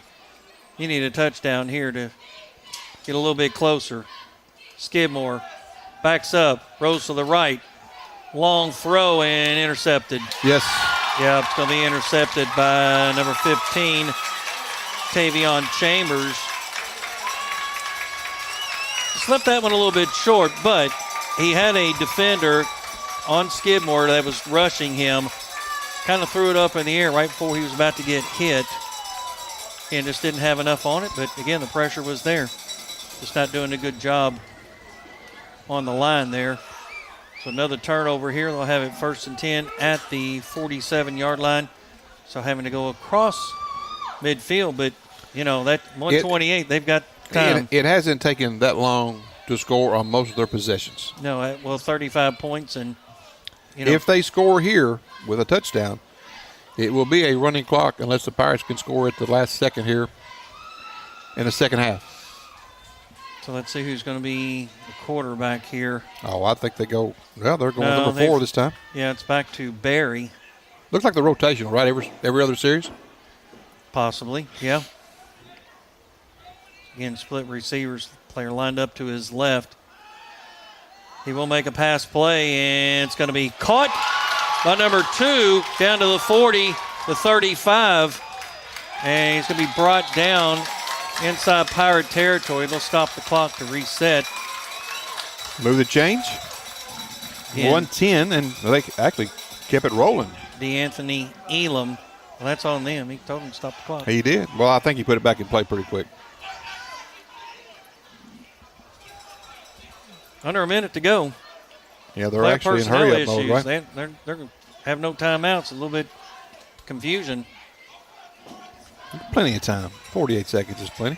But is it? Yeah. High snap. The handoff. There's a flag. So we'll get stoppage. Again, that goes to Steed. He'll take the ball at the 31-yard line, a false start against the Warriors. Somebody was not set. Well, they had too many personnel, people coming and going at that. That's not a surprise. I didn't expect a run play right there, but they're trying to pop one. I understand. False start or legal procedure against Eminence. 37-2 left. That'll back it up 5 that they just got. Trying to push it back all the way to the, 40-yard line? Yeah. So they had it 1st and 10 at the 35. Instead, you got to expect some kind of a pass play here, though, I would think. 1st and 15, I believe is what it is. Started the clock, so yeah, they're still waiting for the play. Under 30 seconds. Yeah, Barry. The handoff right up the middle. Boy, felt like that was kind of a missed opportunity there. They may have one more play if they could get up and just spike the ball. They're going to half. They're going to half. Yep, they're not even going to run another play. So at the half, your score is Eminence Warriors 34, the Powell County Pirates 6. We'll take a break and come back with the first half. You're listening to the Powell County Sports Network here on WSKV 104.9 FM. Georgetown, Bourbon, Bluegrass, and Clark Regional. 4 hospitals that have been the heart of our communities for generations, where neighbors care for neighbors and families find comfort close to home. Now we're strengthening that promise. As CenterPoint Health, we combine decades of experience with a wider range of advanced services, all centered on you. Together, we share a commitment to making care close, reliable, and personal. CenterPoint Health, it's care that specializes in you.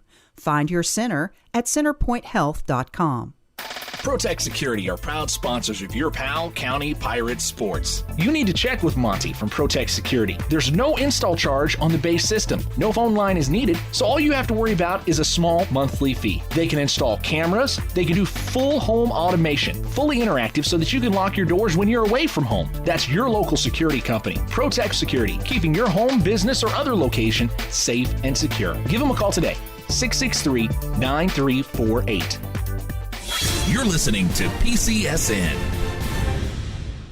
Powell County is a community that works hard, plays hard, and looks out for its own. And PBT Bancorp is proud to be part of it. From personal banking and home loans to helping local businesses grow, PBT Bancorp is committed to providing the personal service you expect from a hometown bank. And when it comes to our young athletes, PBT Bancorp is cheering them on as a proud supporter of Powell County sports. PBT Bancorp, your hometown banking partner, invested in your future. Member FDIC, Equal Housing Lender, NMLS 257781. Rumpke is proud to service customers in Powell County for your waste collection. For nearly a century, they've done waste and recycling right. They are a family-owned business and glad to have the Powell County community as part of that family. Rumpke is a supporter of Powell County athletics and is ready to help your family and be a good neighbor.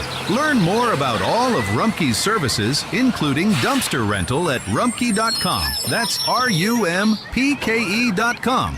You're listening to the Powell County Sports Network. Pop Quiz Appalachia, what's one thing every student, and let's be honest, every teacher needs before heading back to school? If you set a new phone, a tablet, or smartwatch from Appalachian Wireless, well, you passed. Whether you're heading to the classroom, the office, or campus, we've got incredible back-to-school deals on the latest devices to help you stay connected all year long. But don't wait. School will be here before you know it, and these deals, they won't last forever. So stop by your nearest Appalachian Wireless retail location today, or find out more at AppalachianWireless.com, because we have more reasons to switch and more ways to save, because we are Appalachian Wireless. Need a bolt, a board, or just a little know-how? At Allen's Hardware, they're more than a store. They're your neighbors. Whether you're fixing a leaky faucet, building a backyard deck, or tackling that honey-do list. If we don't have it, we'll help you find it. Paint, plumbing, lumber, and more. Allen's Hardware has everything you need right here at home. Stop in today at 30 Black Creek Road in Clay City and meet the new owners, Josh and Kayla Carroll. Allen's Hardware, built on service, powered by community. You're listening to the Powell County Sports Network. For generations, Whitaker Bank has been a name Kentuckians know and trust. We believe in steady guidance, strong relationships, and being there when our community needs us the most. From everyday banking to long-term financial goals, you can depend on Whitaker Bank to stand beside you today and for years to come. Whitaker Bank, uniquely Kentucky, member FDIC, equal housing lender. At Wells Funeral Home, we have years of experience caring for families from all walks of life. Each family comes to us because they know we are leaders in our profession, dedicated to excellence in service, and have the highest integrity. Life is full of opportunities to show someone we love them. One such opportunity is the funeral or memorial service. Such a loving event celebrates the choices they made, the relationship you shared, and honors the memory of your loved one. Together, we will create a fitting and memorable event. Contact us today to discuss the possibilities. Call 606-663-9480 or visit us at 777 West College Avenue in Stanton. You're listening to the Powell County Sports Network. Mercy Health Markham and Wallace Hospital provides a compassionate, ideal local solution for patients who need additional time to heal and strengthen before going home. The Swing Bed program can be a perfect fit for you if you need rehabilitation after orthopedic surgery or fracture, have suffered a stroke, receive long-term antibiotics, need wound care, or need to regain your strength and mobility. You have a choice in post-hospital care and can receive care right in Estill County. For more information on the Swing Bed program at Mercy Health Markham and Wallace, call Case Management at 606-726-2159. Toyota South in Richmond is moving forward. Family owned and operated since 1915. Meet General Manager Charlie Johnson. I was raised right here in Powell County by my grandparents. They taught me to be honest and treat others with courtesy and respect. And that's what you can expect from me. I would like to personally invite you to take the short drive to Toyota South in Richmond. Whether you're looking for a new or used vehicle, as General Manager at Toyota South, I will make your short drive well worth your time. Come see me soon at Toyota South in Richmond. Toyota South in Richmond. Online at toyotasouth.com or call their friendly staff at 877-605-4326. You're listening to PCSN. Hello, I'm Kaylee Carroll, Marketing Director for CG Bank. Here at CG Bank, community means everything. It's why we do what we do. At CG Bank, we are your hometown bank, and we are here for you because we are you. We are not here just building business, but building relationships. That's community banking. That's my bank. Stop by any of our convenient locations in Irvin, Richmond, Berea, or Stanton and see what community banking is all about. Or visit us online at www.cg.bank. Member FDIC, Equal Housing Lender. Loan subject to approval. Contact an employee for further information about applicable fees and terms. Behind every great team is a community that stands strong, and that's exactly what you'll find with Kentucky Farm Bureau in Stanton. Proud supporters of Powell County sports, your local Kentucky Farm Bureau agents are here to protect what matters most: your home, your farm, your family, and your future. From the first whistle to the final buzzer, they're cheering right alongside you, backing our athletes and our community every step of the way. Kentucky Farm Bureau in Stanton, here for you on and off the field. You're listening to the Powell County Sports Network. Hey, I'm Morgan from St. Ace Hardware. At Ace, I enjoy helping every customer with each of their unique projects. Some are doing huge renovations or redecorating, and others are just touching up paint and need a color match or some replacement hardware. It doesn't matter to me because they come to St. Ace Hardware and trust us with their project. We are constantly getting new products and are working hard to make it easier for people to find the products they know and trust, as well as innovative new products they didn't even know existed. Shop local, save money, and get quality products from people who love this community. We are St. Ace Hardware, supporting the broadcast of our Powell County Pirates. Life's unpredictable, but your insurance doesn't have to be.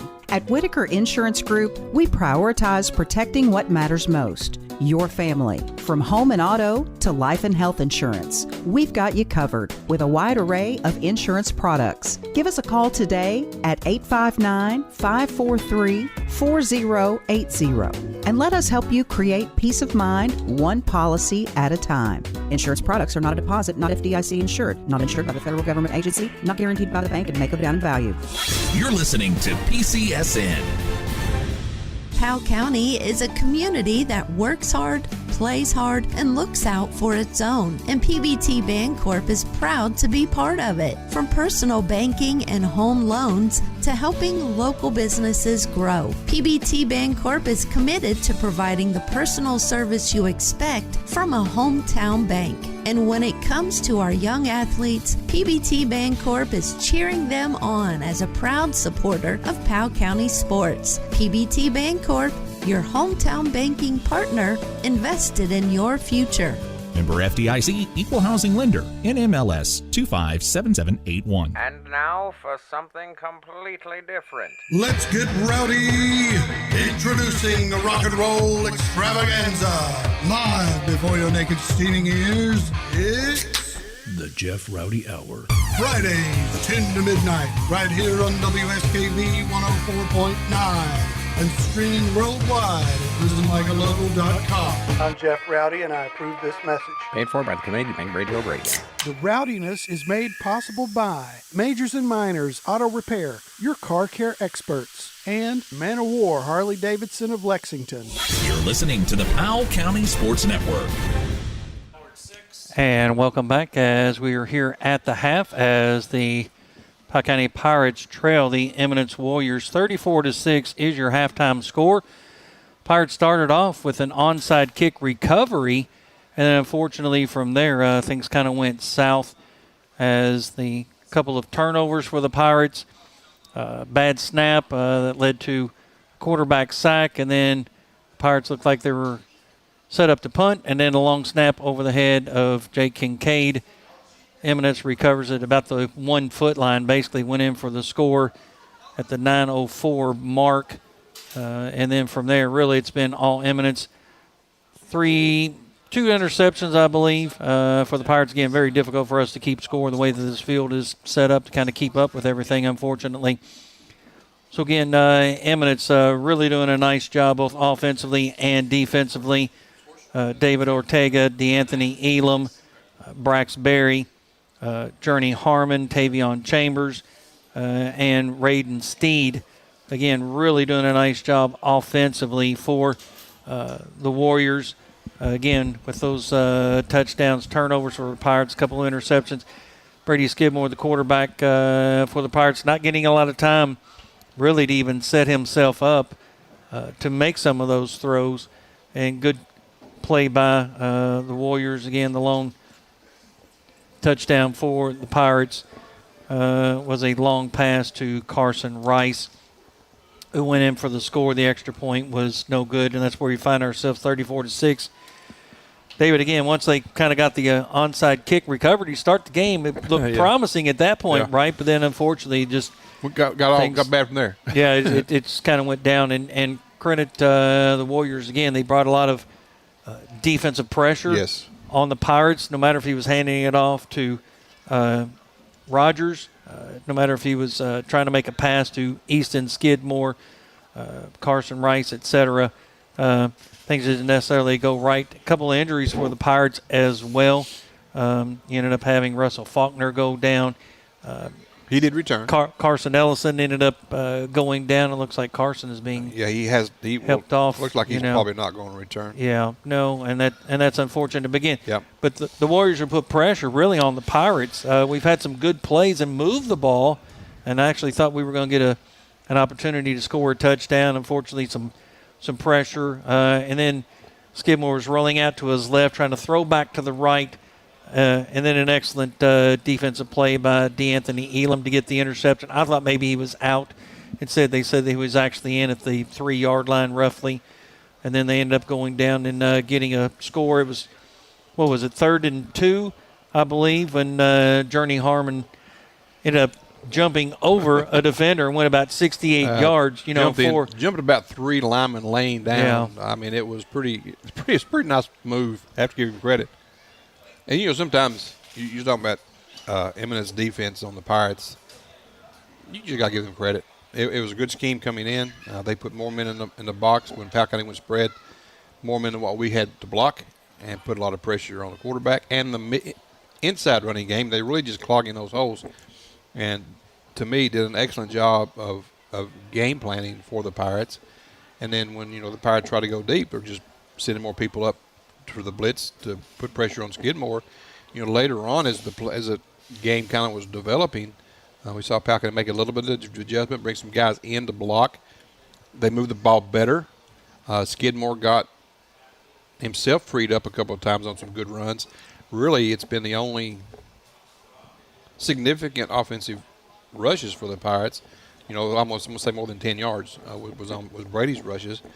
We've had some guys get a couple yards, hard runs. Easton made a couple of nice hard runs. Jake's just been really kind of beaten down right there at the line. Again, these guys are playing hard. I'm not taking anything away from them. Eminence right now is pretty much just outclassed what the Pirates are doing. And, again, I just think it comes back to scheme for Eminence. They just have got a good plan together and have developed well. What we have seen out of this Powell County Pirate bunch over the years is they're usually a really good second-half team.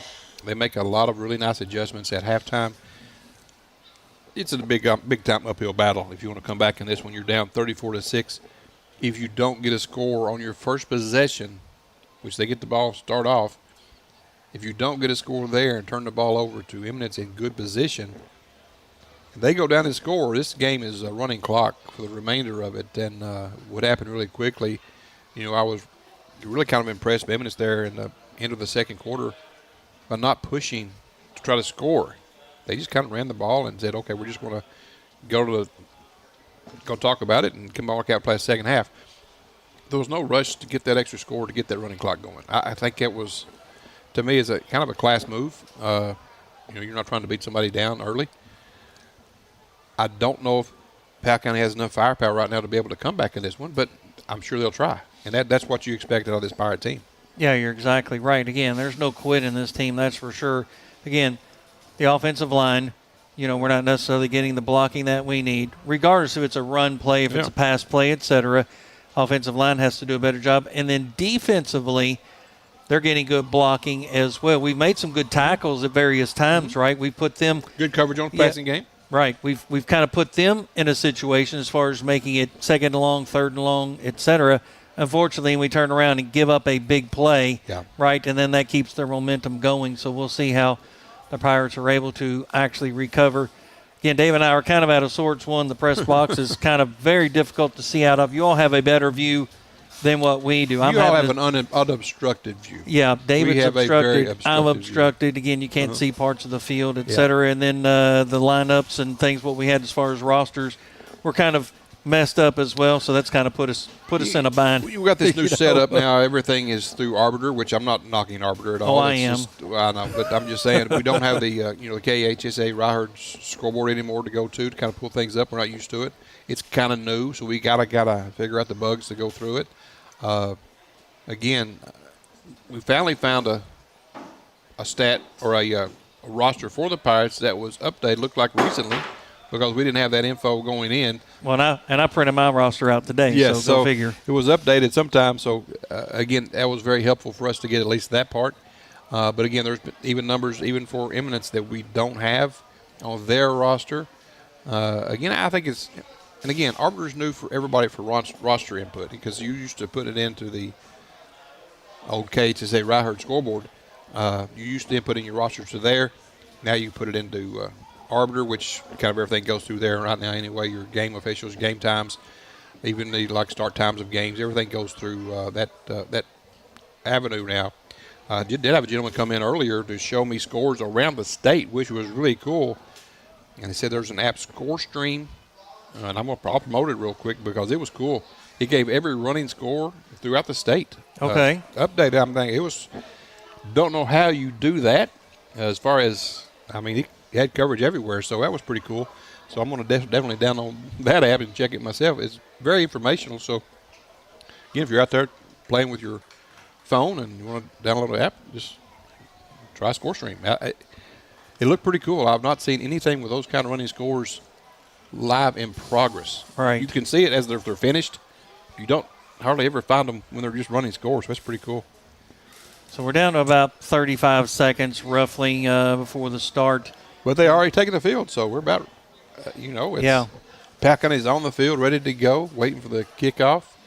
They will be receiving the ball. They'll be going from right to left to start the second half. And we will see if Eminence comes. I don't think Eminence is going to Onsite's kick it. I think they're just going to kick it like they have been and try to stop Powell County. Yeah, I think at this point that's probably going to be their method throughout the season, right? I mean, this is the way they're going to set up to go on and traditionally play as far as their games. This is a game you want to win. Of course. This is a non-conference game. This is kind of like, okay, this is getting me ready to start the season. You got to see where you're at, what you have to work on going forward. Yeah. This is kind of, it's not a scrimmage. This is regular season. Yeah. But to me, it's like, okay, let's get the bugs out. Let's find out what we got to work on to get better and practice on Monday. So, to me, that's how the Pirates have to look at this. on the Eminence side, that's the way they have to look at it as well, find out what we're doing well, what we're not, what we got to work on to get better for the next game we have to play. So, again, next game for the Pirates will be Breathitt County, another tough opponent coming up next week. And I will say this, too. This Pirate team, very young. Yes. A lot of freshmen, sophomores, only a couple of seniors, maybe about 3 or 4 seniors on this team. Again, there might be more than that, maybe we'll have the handful, updated roster, but still, check it. Not a lot. They're going to kick it bounds. away, and it'll be 1st and 10 at the 35. That's a play. To me, I'm gonna just say this is something we've talked about in the past for the Pirates. Even we try to kick it ugly a lot. How simple is what he just did? Just kick it out of bounds beyond 35, and you get it at 35. A lot of times we kick it ugly, and they get it at the 50, the 45. Yeah. So it's not a lot, but it's 10, 15 yards every single play. Eventually, it will help you to start a team a little bit worse field position, right? I kind of like that. No chance to return it, just kick it out of bounds. So the Pirates will start the second half here, 1st and 10 at the 35-yard line. Got 2 receivers on the far side, 1 on the near side. Skidmore in that pistol formation will be a pass play out of the backfield. It's going to be Easton Skidmore, and he'll get dropped. No gain. Well, actually, you're giving him about a yard and a half. Yeah, they did. And, did you see the coaches here, when they saw the formation, they were telling where the ball was going. So they've seen something on film that shows the tendency for the Pirates. They were calling out that pass play before the play started, just with the lineup. If you could I was just watching one of the coaches on the side. Seemed like he knew exactly where the ball was going. Got a player down for I didn't see that. Sorry. The Warriors on the far side. Big wall in front of me obstructed my view. I got about a 2.5-foot pillar. So it's going to set up 2nd down and 10 as they're going to put the ball actually right back at the line of scrimmage, it looks like. Yeah, I didn't think he had much of a game, but, that's where they're going to respot it. It was Easton Skidmore on the play. It looks like maybe a cramp, maybe. I can't tell if they're stretching his leg out there is what it looks like. Again, you've got one of the players that's kind of blocking our view. But 34-6 is your score. Again, just underway here in the second half. Eminence leading the Powell County Pirates 34-6. Yeah, I wish you could really see our vantage point. If I look at the field straight on, I'm not seeing anything really. Got like I said, 2.5-foot wall, straight up. As far as no view. my clear view is from the 35 to the 35. That's it. And that where I'm standing right now, I can see the 40 on, and I can see the 40 on. That's it. And he can't see the middle of the field. I can see the middle of the field. I can adjust where I'm standing. But even on the ends, though, I can't see the right-hand side for anything, and I definitely can't see the left-hand corner. We're going to have to purchase a monitor to watch our broadcast on Facebook. Okay. During the middle of the game. Well, at that point, we're going to have the clicker and replays and all that stuff, right? Why, yeah. Number 15 is your injured player. Looks like it's 15 coming off. Or was that 16? That's 15, Tavion Chambers. He's been a key player for Eminence tonight. He definitely has. Looks like again a leg. It looks like he's walking like it's a cramp, so let's hope that's what it is. Now, they marked the ball, so they gave him a 2-yard gain, actually, so it's going to be 2nd and 8. How did we get that spot? For the Pirates. Again, we'll take it. Good job, Easton Skidmore. Yeah, I have no clue how we got that spot. Again, split receivers, 2 players in the slot. Official stepping in. Rice lined up directly behind Brady Skidmore. They run the clock. Skidmore, going to be a pass play. He's going to air it out. He's got a player wide open, and it's going to be caught down to the 10-yard line as that's going to be Snowden. Yep. Braxton Snowden, a great pass. That time Skidmore had a little bit of time as well. Listen, air it out. Good route. Good route. By the receiver. Brady laid that one out where only he could catch it. He got beyond their defenders, so that's how you do it right there. That's the Brady we expect to see all the time. He can really throw it downfield. He's a really nice young quarterback, junior this year. He has made some throws tonight that have been questionable for him, but it is his first game of the season, so we'll give him a little bit of a little bit more than free 40 yards on that play there. Now we've got one receiver on the far side. We've got everybody bunched up in the slot. Skidmore in that pistol formation. He's going to roll out to the right-hand side. He's still on his feet. He's got a nice block out front. He'll take off and run, and he'll pick up about 4, maybe 5 yards, depending on where he went out. Well, actually, they're going to back it up even. Wow. Really? They're only going to give him 2 yards on that? Oh, that's a terrible spot. That was a terrible spot. Maybe 3 yards at the most. No, but, there's man, no way he picked up at least another yard easily. I thought he was down the 25-yard line. That's where I thought instead it's going to be marked at the 28-yard line. Oh, well. So 2nd down and 8 for the Pirates. Again, they definitely need to score. You let Brady get out there on the open. He is tough to bring down, but again, right now he's just trying to protect himself a little bit too. I like that. Again, split receivers, 2 on either side. Rice lined up right behind Skidmore. Player in motion. Easton Skidmore. Brady Skidmore will step up, and he's going to make a move to the right, and he'll get hit from behind, and he'll get pushed forward. How did he get out of that jam he was in? I do not know, but that's just a Brady move. Take it down to about the 23-yard line, so pick up about 5 maybe. They'll be 3rd down and 3. I don't know how he made something out of nothing there. I thought he was going to get dropped at about the line of scrimmage. Instead, he have we not said that over his whole career, though? I mean, he is a very elusive runner. And just a junior. Yes, and it's so easy to him. It's just smooth. I love to watch Brady play. He's a great kid, too. So 3rd down and 3, under 10 minutes to go here. Pirates looking to take the opening drive here in the second half to the end zone. Good block. Pressure. A nice little dump pass, and it's going to be incomplete. I don't know how he didn't catch that ball, number 12. Pass was intended for Carson Rice, and then number 12 was there, Journey Harmon, almost for another interception for him. Hit him right in the gut, didn't it? He had both hands on it, just could not bring it in. Was deflected off of Rice.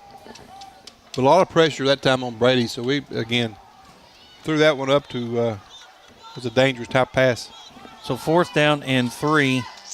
The clock stopped at 9:40. You got to roll this one to the right. Got a timeout for the Pirates. I like it. Yeah, you got to use a timeout at this point, right? I mean, this play is huge for the Pirates again. Yeah.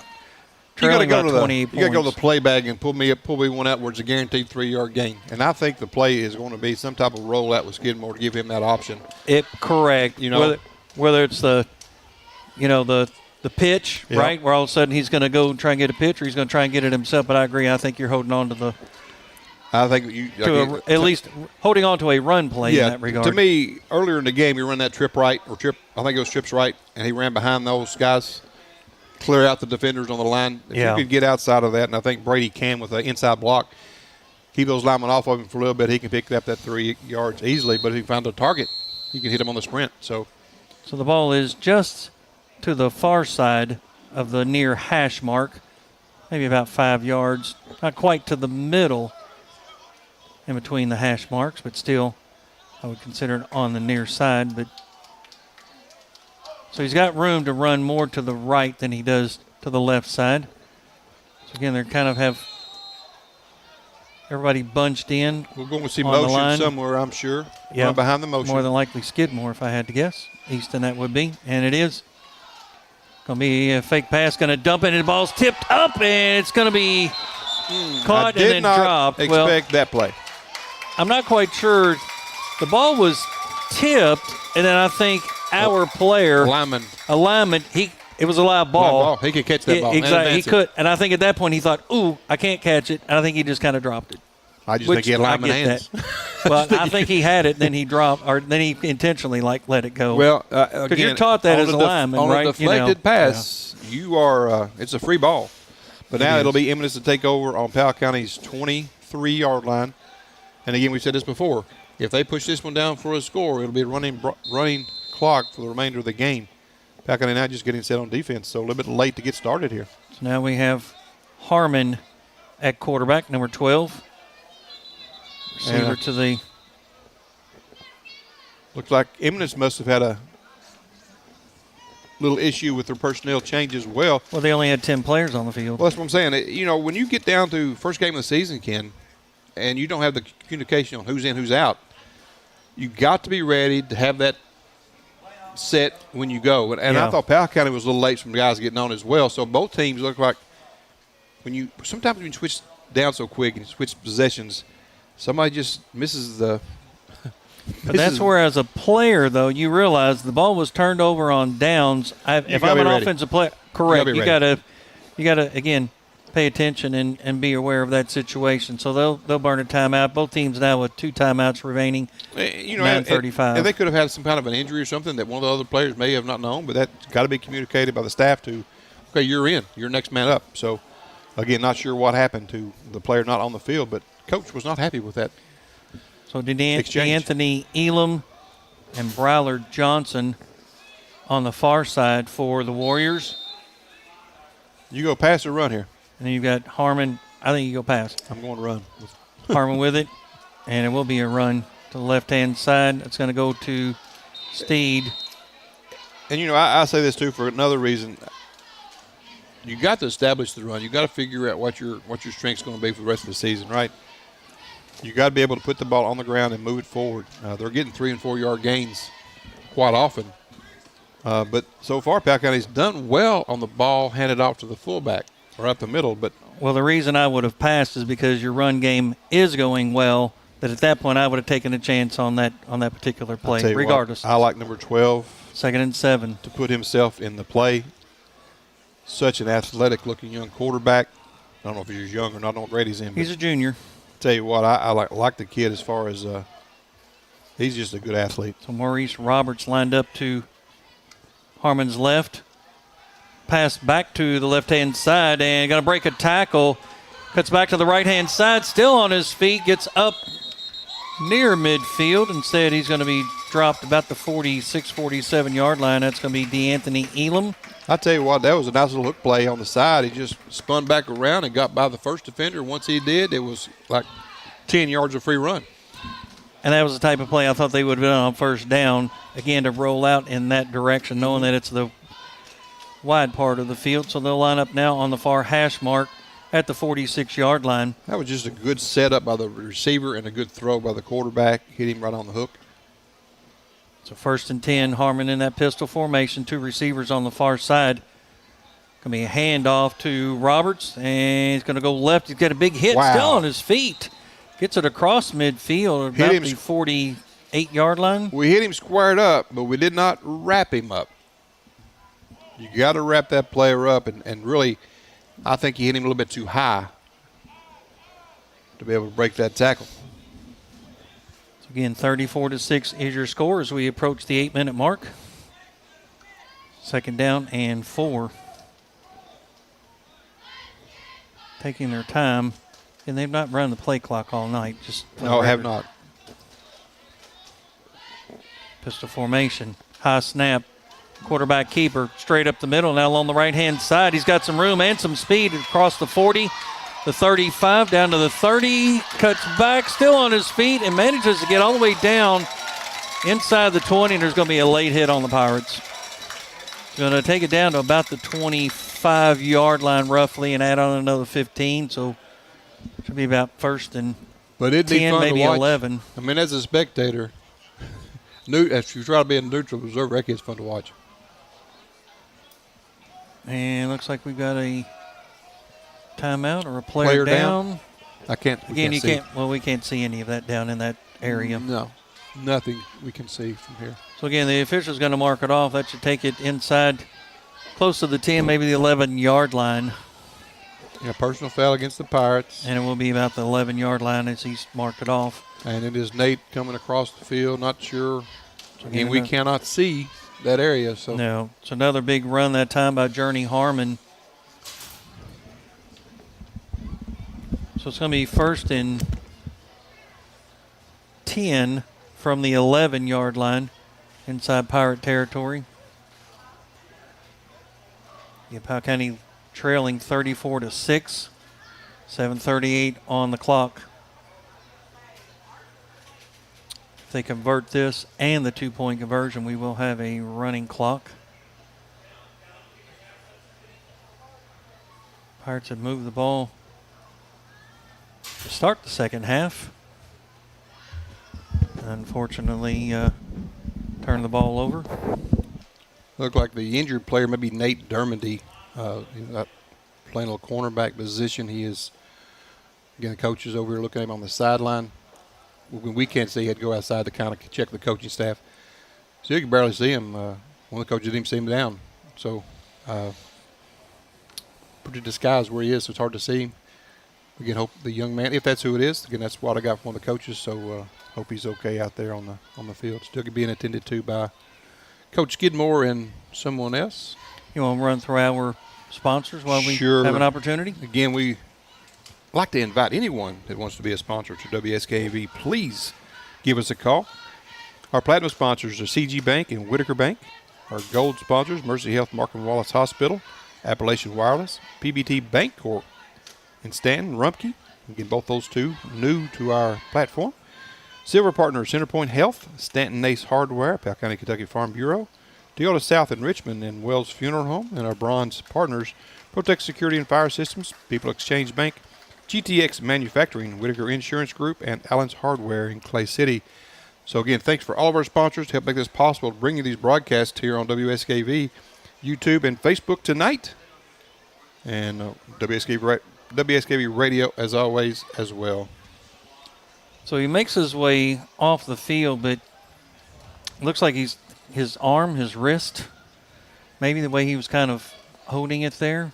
Goes back down as soon as he gets to the other side to get worked on. So, hope the young man is okay. Yeah. Here's the snap back to Roberts, and he goes in for the score. Yep, and that'll be the 6 points they 11 need. yards out. Again, Maurice Roberts for the touchdown. Makes it 40-6. So right now we have a 34-point lead. If they get the conversion, it'll be a running clock. They have a 34-point lead. Yeah, they need one more point here for the running clock. And going for two. Need a stop for the Pirates. And quarterback keeper, right-hand side, cuts back left. Does he get in? Yes. I think he did. And he did. He'll get the 2-point conversion. It's going to make it 42-6. And there go the lights. And celebration. Again, pretty cool. Yeah, I mean, pretty cool. If we were able to get something like that, then I think this light system is the way to go. And then check them out. And then Katie hates them. Yeah, I'm not a big fan of the strobe lighting. But I like it. But it's fun for the crowd. And if I could be in charge of, music? the PA, the music. Let me be in charge of the music. Yeah, we need to get somebody. That's a Ken pet peeve, right? Powell County Athletics is looking for a DJ to come up in the press box, and that's Ken Simon's opinion.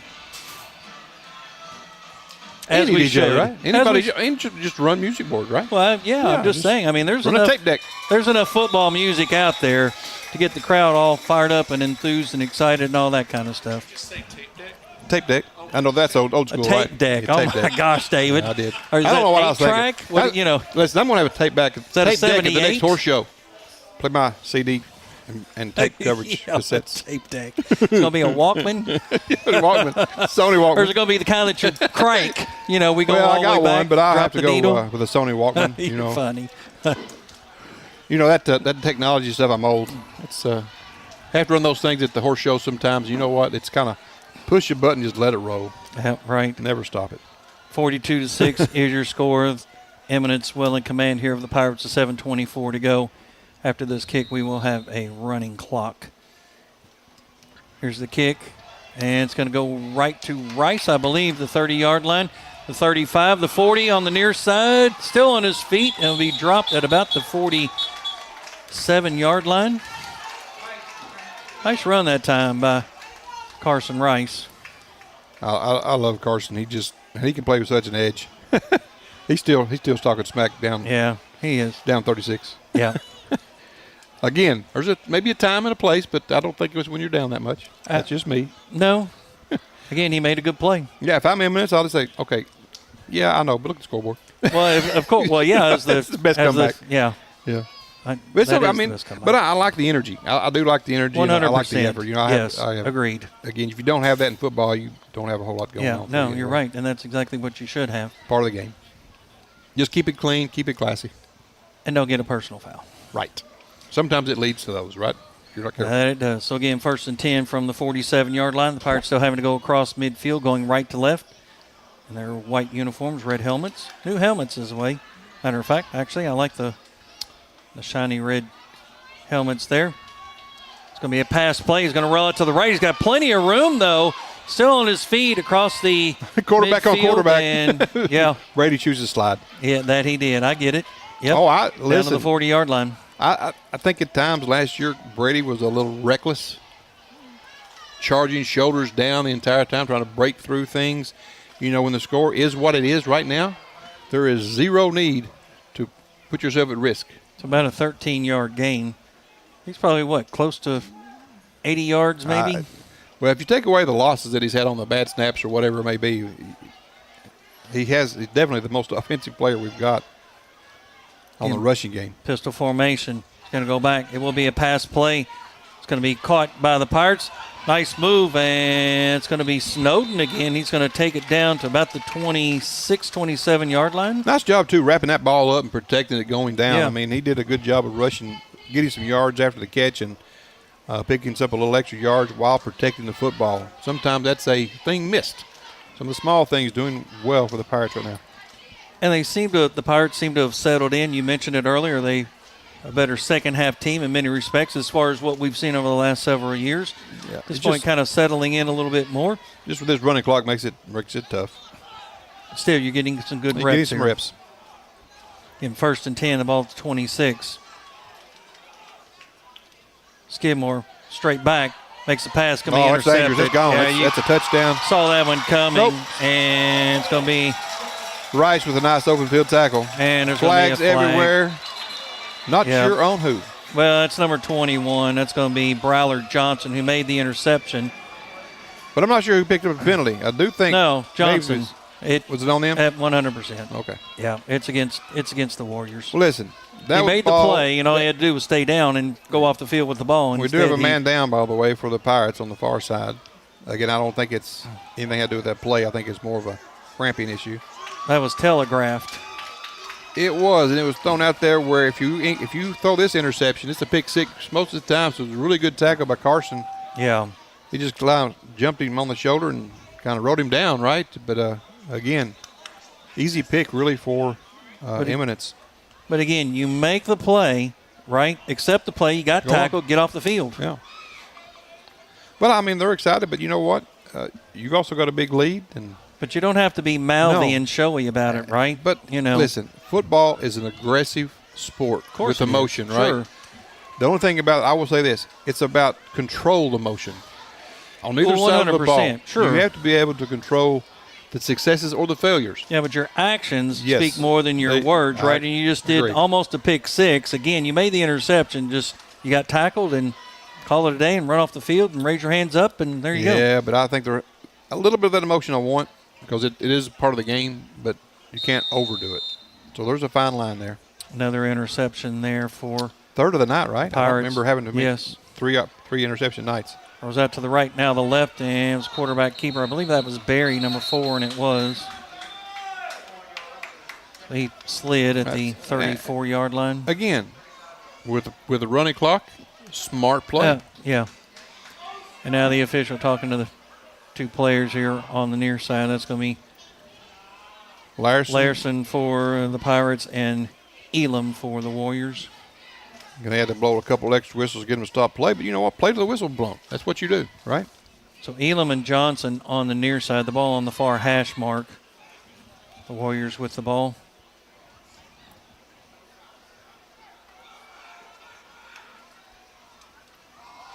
Handoff, I believe that's Steed, and it is going to get up to the 35-yard line, so a gain of 1 maybe on the play. Now, at what point, again, we're down to 2 minutes to go here in the third quarter. 3rd and 6 to come up here. If you don't pick up this first down, do you punt here? And again, at what point do you take some of your starters out? When do you make some substitutions on either team? I guess it depends on how far the 3rd down conversion is, right? Or the 4th down conversion. It's 3rd and 6 right now. The ball at the 35-yard line in Warrior territory. Again, still having to go across midfield. 1:30 remaining in there and no rush. Hand off to Steed. Comes along left-hand side, and he's going to get boxed up. Nice job by the Pirates. I like to help him up. That's right. And now we've got another on downfield flag. Way away from the play. Yeah.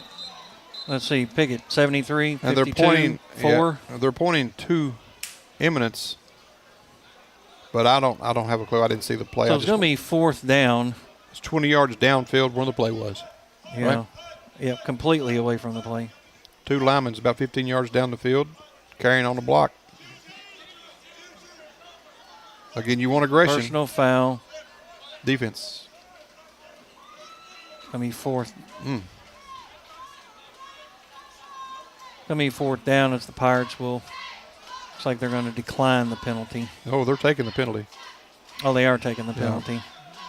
Now, was it a post? It was a post play. So yeah, that's why they're doing. Yeah, that's why it's the 15 yards. You don't repeat the 3rd down. You go to 4th down if that's the case. So yeah, the player was already down on the run. They're probably not even going to get the punt off, and they'll take that. No, they'll take the rest of the time here. Yeah. 10 to 10 seconds. So we'll go on and step aside. Powell County Pirates trailing 42-6. As that will be the end of the 3rd quarter. We'll take a break here on the Powell County Sports Network. Okay, raise your hand if you've got a cracked screen, or a phone that barely holds charge, or a tablet that's slower than a Monday morning. Yep, I thought so. So before school starts, why not stop by your local Appalachian Wireless retail location and upgrade to the latest smartphone, tablet, or smartwatch? Whether you're a student, a teacher, or just ready for something new, we've got incredible back-to-school deals just waiting for you. So class is almost in session, and don't wait. Come into an Appalachian Wireless retail location and start the school year connected. There's more reasons to switch and more ways to save today, because we are you. We are Appalachian Wireless.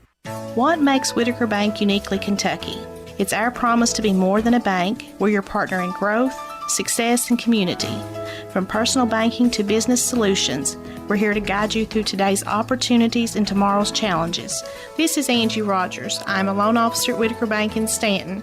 If you would like to learn more, give me a call at 606-663-2283. Whitaker Bank, uniquely Kentucky, member FDIC, and equal housing lender. You're listening to the Powell County Sports Network. Welcome back here to Eminence High School here on Friday night, Football Friday, the opening game for the Powell County Pirates here on WSKV 104.9 FM. Again, we are on Facebook and YouTube tonight. Next week, we'll have Breathitt County at home. On NFHS. On the NFHS network, as well as WSKV radio. If you're not a subscriber, that's how you would get the video, just so you know. That's exactly it. A yearly subscription, and at that point, actually, you can get games across the country. Yep. You also watch the rest of the season for basketball, soccer, volleyball as well. All right, so it's going to be a punt here coming for. Good punt. Eminence. Well, kind of shanked it to the right. Pirates are going to pick it up at the 40, the 35, down inside maybe the 33-yard line. And Carson there's another flag. That 3rd bounce. Dangerously so. You know, it's getting chippy. These guys, officials, I think, are doing a pretty good job trying to keep it clean. I would agree. Right? Yeah. I mean, the flags that they have thrown have been justifiable. Yeah, the only thing I think they missed is that offensive pass interference earlier in the game. Again, it's on Eminence. Yeah. So that'll be a 15-yard attack on at the end of the play at the 31. We'll go down to about the 16-yard line. We'll bring up 1st down and 10. If there's one thing that Coach Gary McPeak for the Warriors, it will definitely be these personal fouls. Listen, and they've had, 6 or 7 in the game? Oh, yeah. Back had a couple? Yeah. One series it just killed their drive on the penalties. So Pirates with a golden opportunity here, as it'll be 1st and 10 at the 17-yard line, and the Pirates taking your timeout. Eminence. Actually, Eminence taking and that is probably Coach McPeak, Big Peak, saying, guys, stop the personal fouls. Yeah, right. You're exactly right. Yeah, no sense in doing that under those circumstances. That's for sure. So it's 42-6, 10:15 with a running clock coming out of the timeout. It will be. Again, it was 34-6 at the half, so they scored a touchdown. Eminence did, and at that point, we became a running clock in the 3rd quarter. Yeah, Powell County has so far held to the 1 score. Now they've got a good opportunity here from the 17 where they spotted the football to get another score here. And again, it is running clock, 10:50 to go. I think Coach McPeak is talking exactly about guys who got to keep under control. That's enough on the personal fouls. Again, it's really, that's the one thing tonight against Eminence that they have done that has cost them a lot of yards. Yep, you're exactly right. All right, so coming out of the timeout here, the Pirates 1st and 10 at the 17-yard line. Now, there's been some good things happen for the Pirates here. Agreed.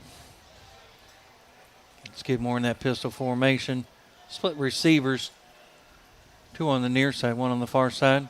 It's going to be a pass right to the end zone, and it's going to be up and caught. Did he hold on to it? He did. Listen, perfect throw to Snowden.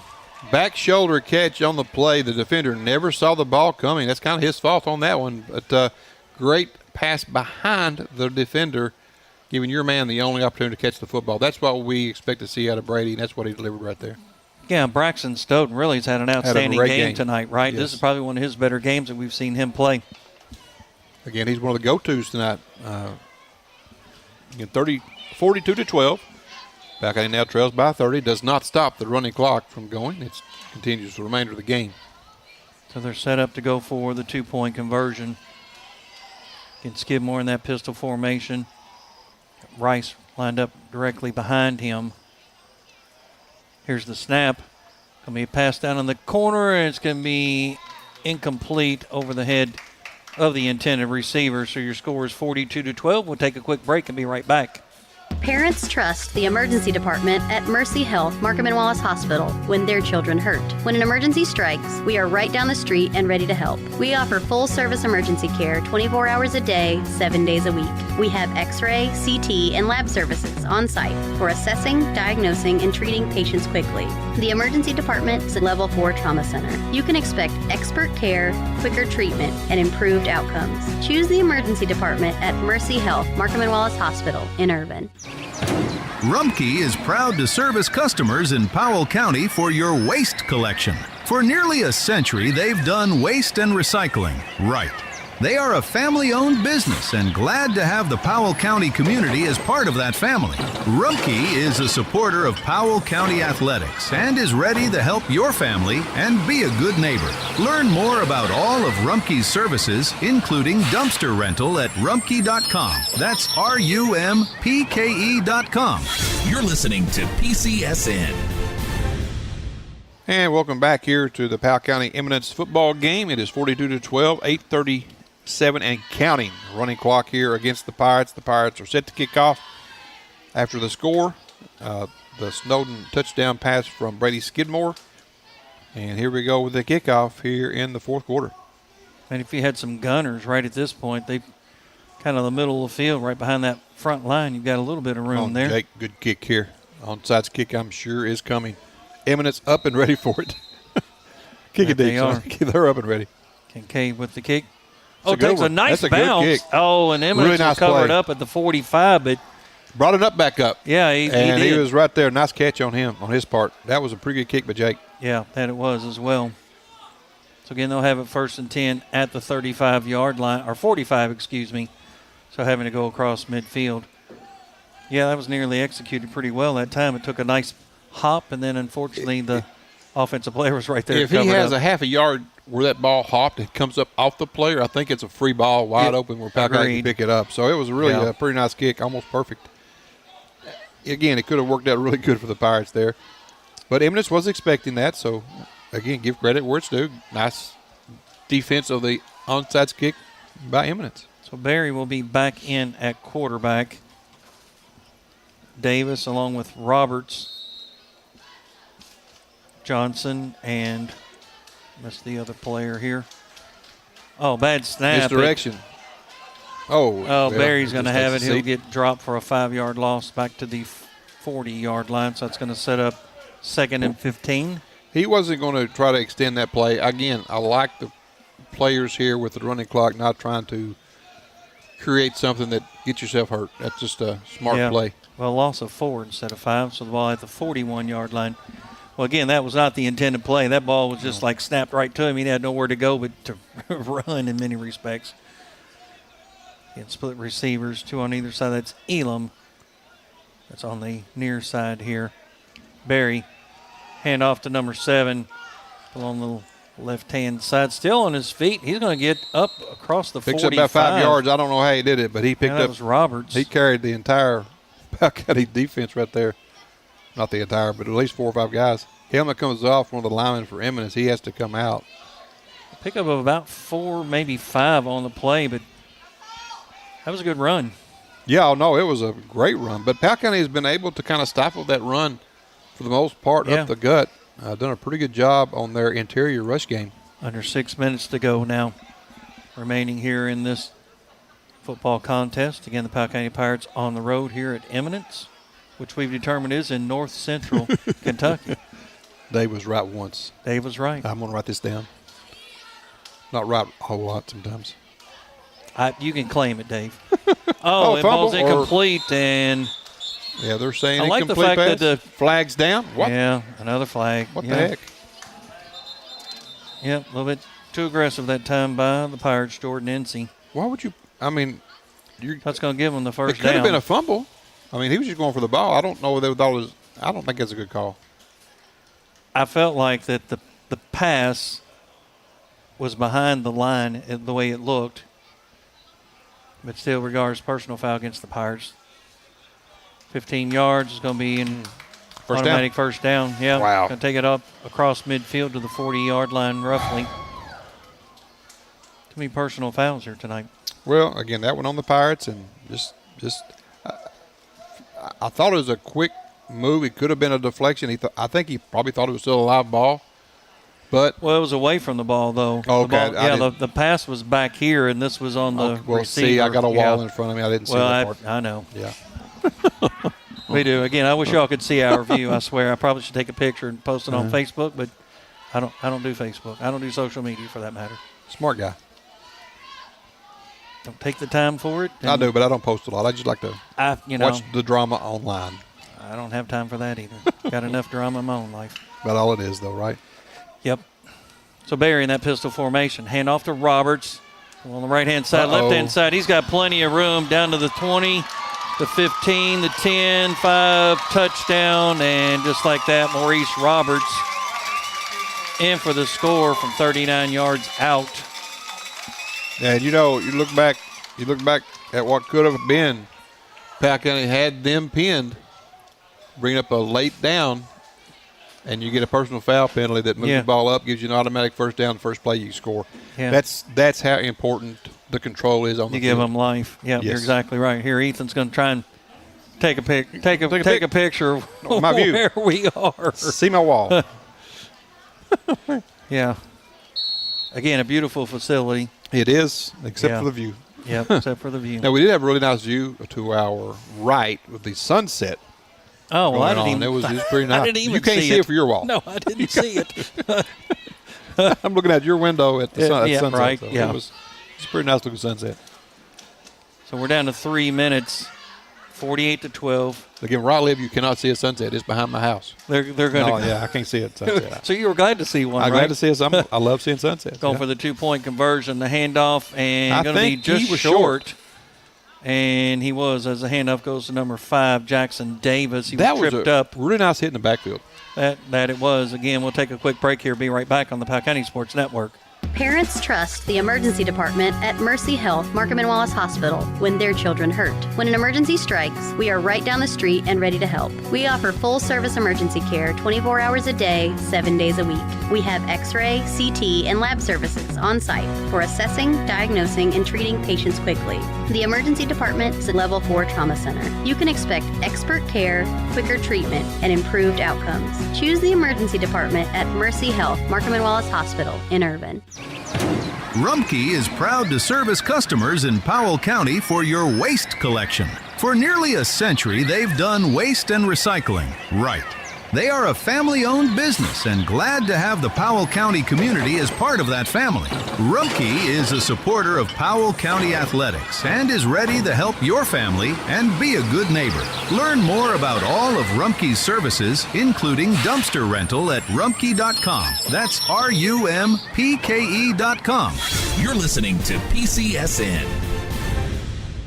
And welcome back here to Eminence High School in Eminence, Kentucky. It is Eminence 48, Powell County 12, 128 and counting left.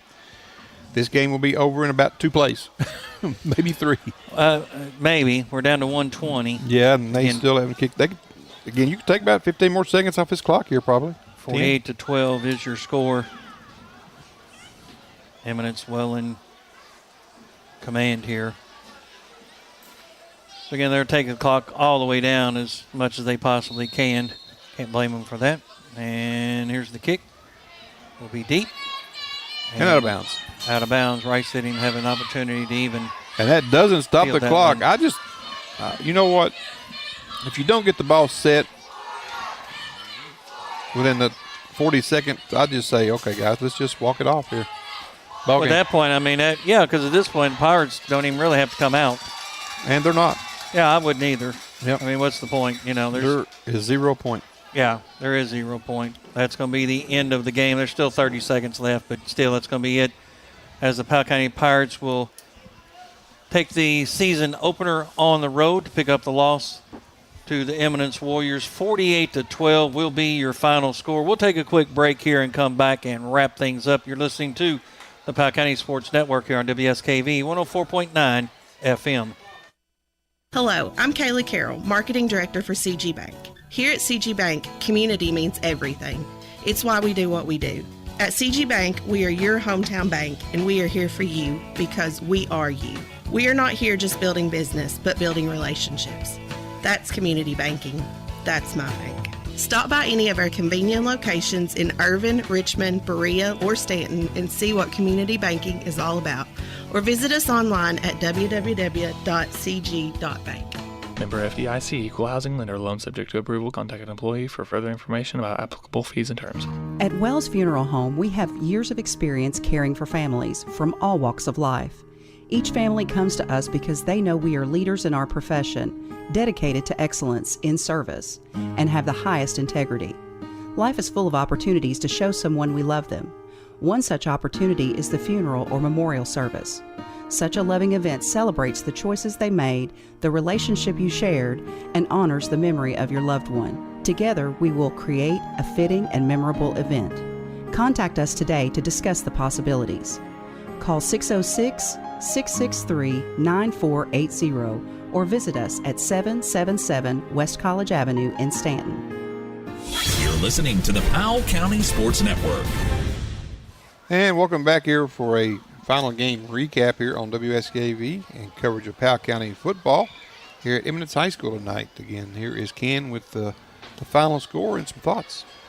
48-12 is your final score. Again, it looked promising. The Pirates ended up kicking off, and an onside kick ended up recovering it, and from there they really didn't go anywhere. Eminence was able to come back and score. Pirates eventually ended up getting a nice touchdown pass to Carson Rice to get on the board. At that point, it was already 14-0. He made it 14-6, and then from there, really, it was Eminence the rest of the way as they ended up leading 34-6 at the half.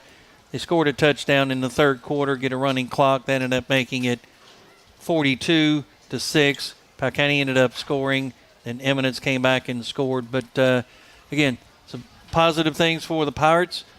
Second half especially. They did a nice job both defensively and offensively at times. They need to cut down on some turnovers. Yeah. Better blocking up front. Cut down on the personal fouls. Not a lot of penalties other than the personal fouls really to speak of other than Eminence.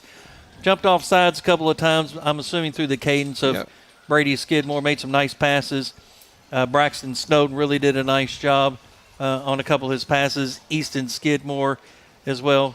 Carson Rice, Ashton Larison. Again, there were some key players there, but unfortunately the Pirates will learn some lessons from this one to get prepared going into next week on Friday at home against Breathitt County. Yeah, the few takeaways for me is 3 turnovers that led to 3 almost immediate scores early in the game. You had another turnover late. Something that Brady doesn't typically do. He threw, I think, 3 picks tonight, I believe. And I think all of those led to scores for Eminence. All of those were going away in many respects, though, right? Yeah, he threw one pass that I just think wasn't Brady, like it was right over the middle into coverage, and he doesn't normally make those throws. But other than that, there's a lot of pressure. The line's got to block a little bit better for him. And again, the one personal foul penalty late in the game had Eminence pinned back deep on a pass play, an incomplete pass, and there was a penalty on the play downfield. From that, Pirates gave Eminence new life, and they were able to score on the very next play, where it would have been 4th and like 15, 16. It was going to be now first down and goal, or first down for Eminence, and that was a kind of a reset for them, and they were able to score on that first play. So really, if you look at the big picture here, Eminence really outplayed the Pirates all night long. But 4 possessions were pretty quick scores off turnovers and a penalty made the difference in the game. So, again, you got to clean up your act. If you're Powell County, you got to clean it up a little bit. Also, if you're Eminence, because they had some penalties late too, that cost them a score with Powell County. But again, I like the effort tonight. The kids never gave up. Yeah. Made some adjustments and played better in the second half. I think that this team has got a good future. They got another tough game coming up next week with Breathitt County. It's not going to get easier for you, because Breathitt County is just a really nice program. And then you got another one at Leslie County after that. So their pre-district season is not a easy season. And so Nate, these boys have got a little bit of work cut out for them going forward here. That they do. Again, unfortunately, it didn't come out the way the Pirates had hoped and expected. Not to take anything away from Eminence, because, again, as David ended up saying, they kind of outperformed and outplayed. A couple of bad snaps as well. One, a loss on a down when the Pirates were making some moves offensively. And a punt play. Exactly. And then all of a sudden the Pirates are going to punt the ball, and all of a sudden it goes over the head. The Warriors recovered about the 1 foot line, and that's where we ended up going 14 to nothing at that point before the Pirates were able to get back. But again, they'll recover, right? You got another week preparation before Friday night. David and I will probably be on the air around 7 o'clock next Friday, again, as the Powell County Pirates play Breathitt County. Then on Tuesday, Jackson City versus the boys soccer team. We'll have that District one for action. you. District against Jackson City. Then on Thursday, Estill County versus the Powell County Lady Pirates in volleyball. District action. Morgan County versus the girls in soccer. And then again on Friday, we'll have the football game for you again against Breathitt County. Any final thoughts? Again, thanks for those who listened. We appreciate you guys for that. And then, again, thank our sponsors as well. Again, we'll go over those one more time here. Again, our platinum sponsors, Citizens, CG Bank. I was going to say Citizen Guarantee Bank. But CG Bank, Whitaker Bank, our gold sponsors, Mercy Health, Markham Wallace Hospital, Appalachian Wireless, PBT Bank Corp. in Stanton and Rumpke are 2 new ads. Gold partner level, good job for them. Our silver partners, Centerpoint Health, Stanton Ace Hardware, Powell County, Kentucky Farm Bureau, Toyota South in Richmond, Wells Funeral Home. Our bronze partners, Protect Security and Fire Systems, People Exchange, GTX Manufacturing, Whitaker Insurance Group, and Allen's Hardware. And again, we would love to have more add to our sports advertising. If you would like to have that, just call the station, 606-663-2811 during business hours. Contact myself or Ken, Ethan. Just call Angie or Angela during the week next week. Let them know that you want some coverage on Powell County athletics. They'd be glad to help you set up that. Yep, you're exactly right. So, again, your final score, the Eminence Warriors 48, the Powell County Pirates 12. From our broadcast partner, David Faulkner, Ethan Moore, our videographer and technical support, Nevaeh Bridgeman back in the studio. This is Ken Simon saying thank you for listening to the Powell County Sports Network here on WSKV 104.9 FM. Thank you for listening, watching, and supporting the Powell County Pirate Athletics. And please remember to support the great community sponsors who invest in our local athletes and help make this live coverage possible. When you support them, you're helping support Powell County Pirate Sports. For the most up-to-date broadcast schedule, sponsor information, and all the ways you can watch or listen to the Pirates, visit listenlikealocal.com and click on the Powell County Sports Network banner. From all of us at PCSN, thank you for joining us, and most importantly, go Pirates. You've been listening to Powell County Pirates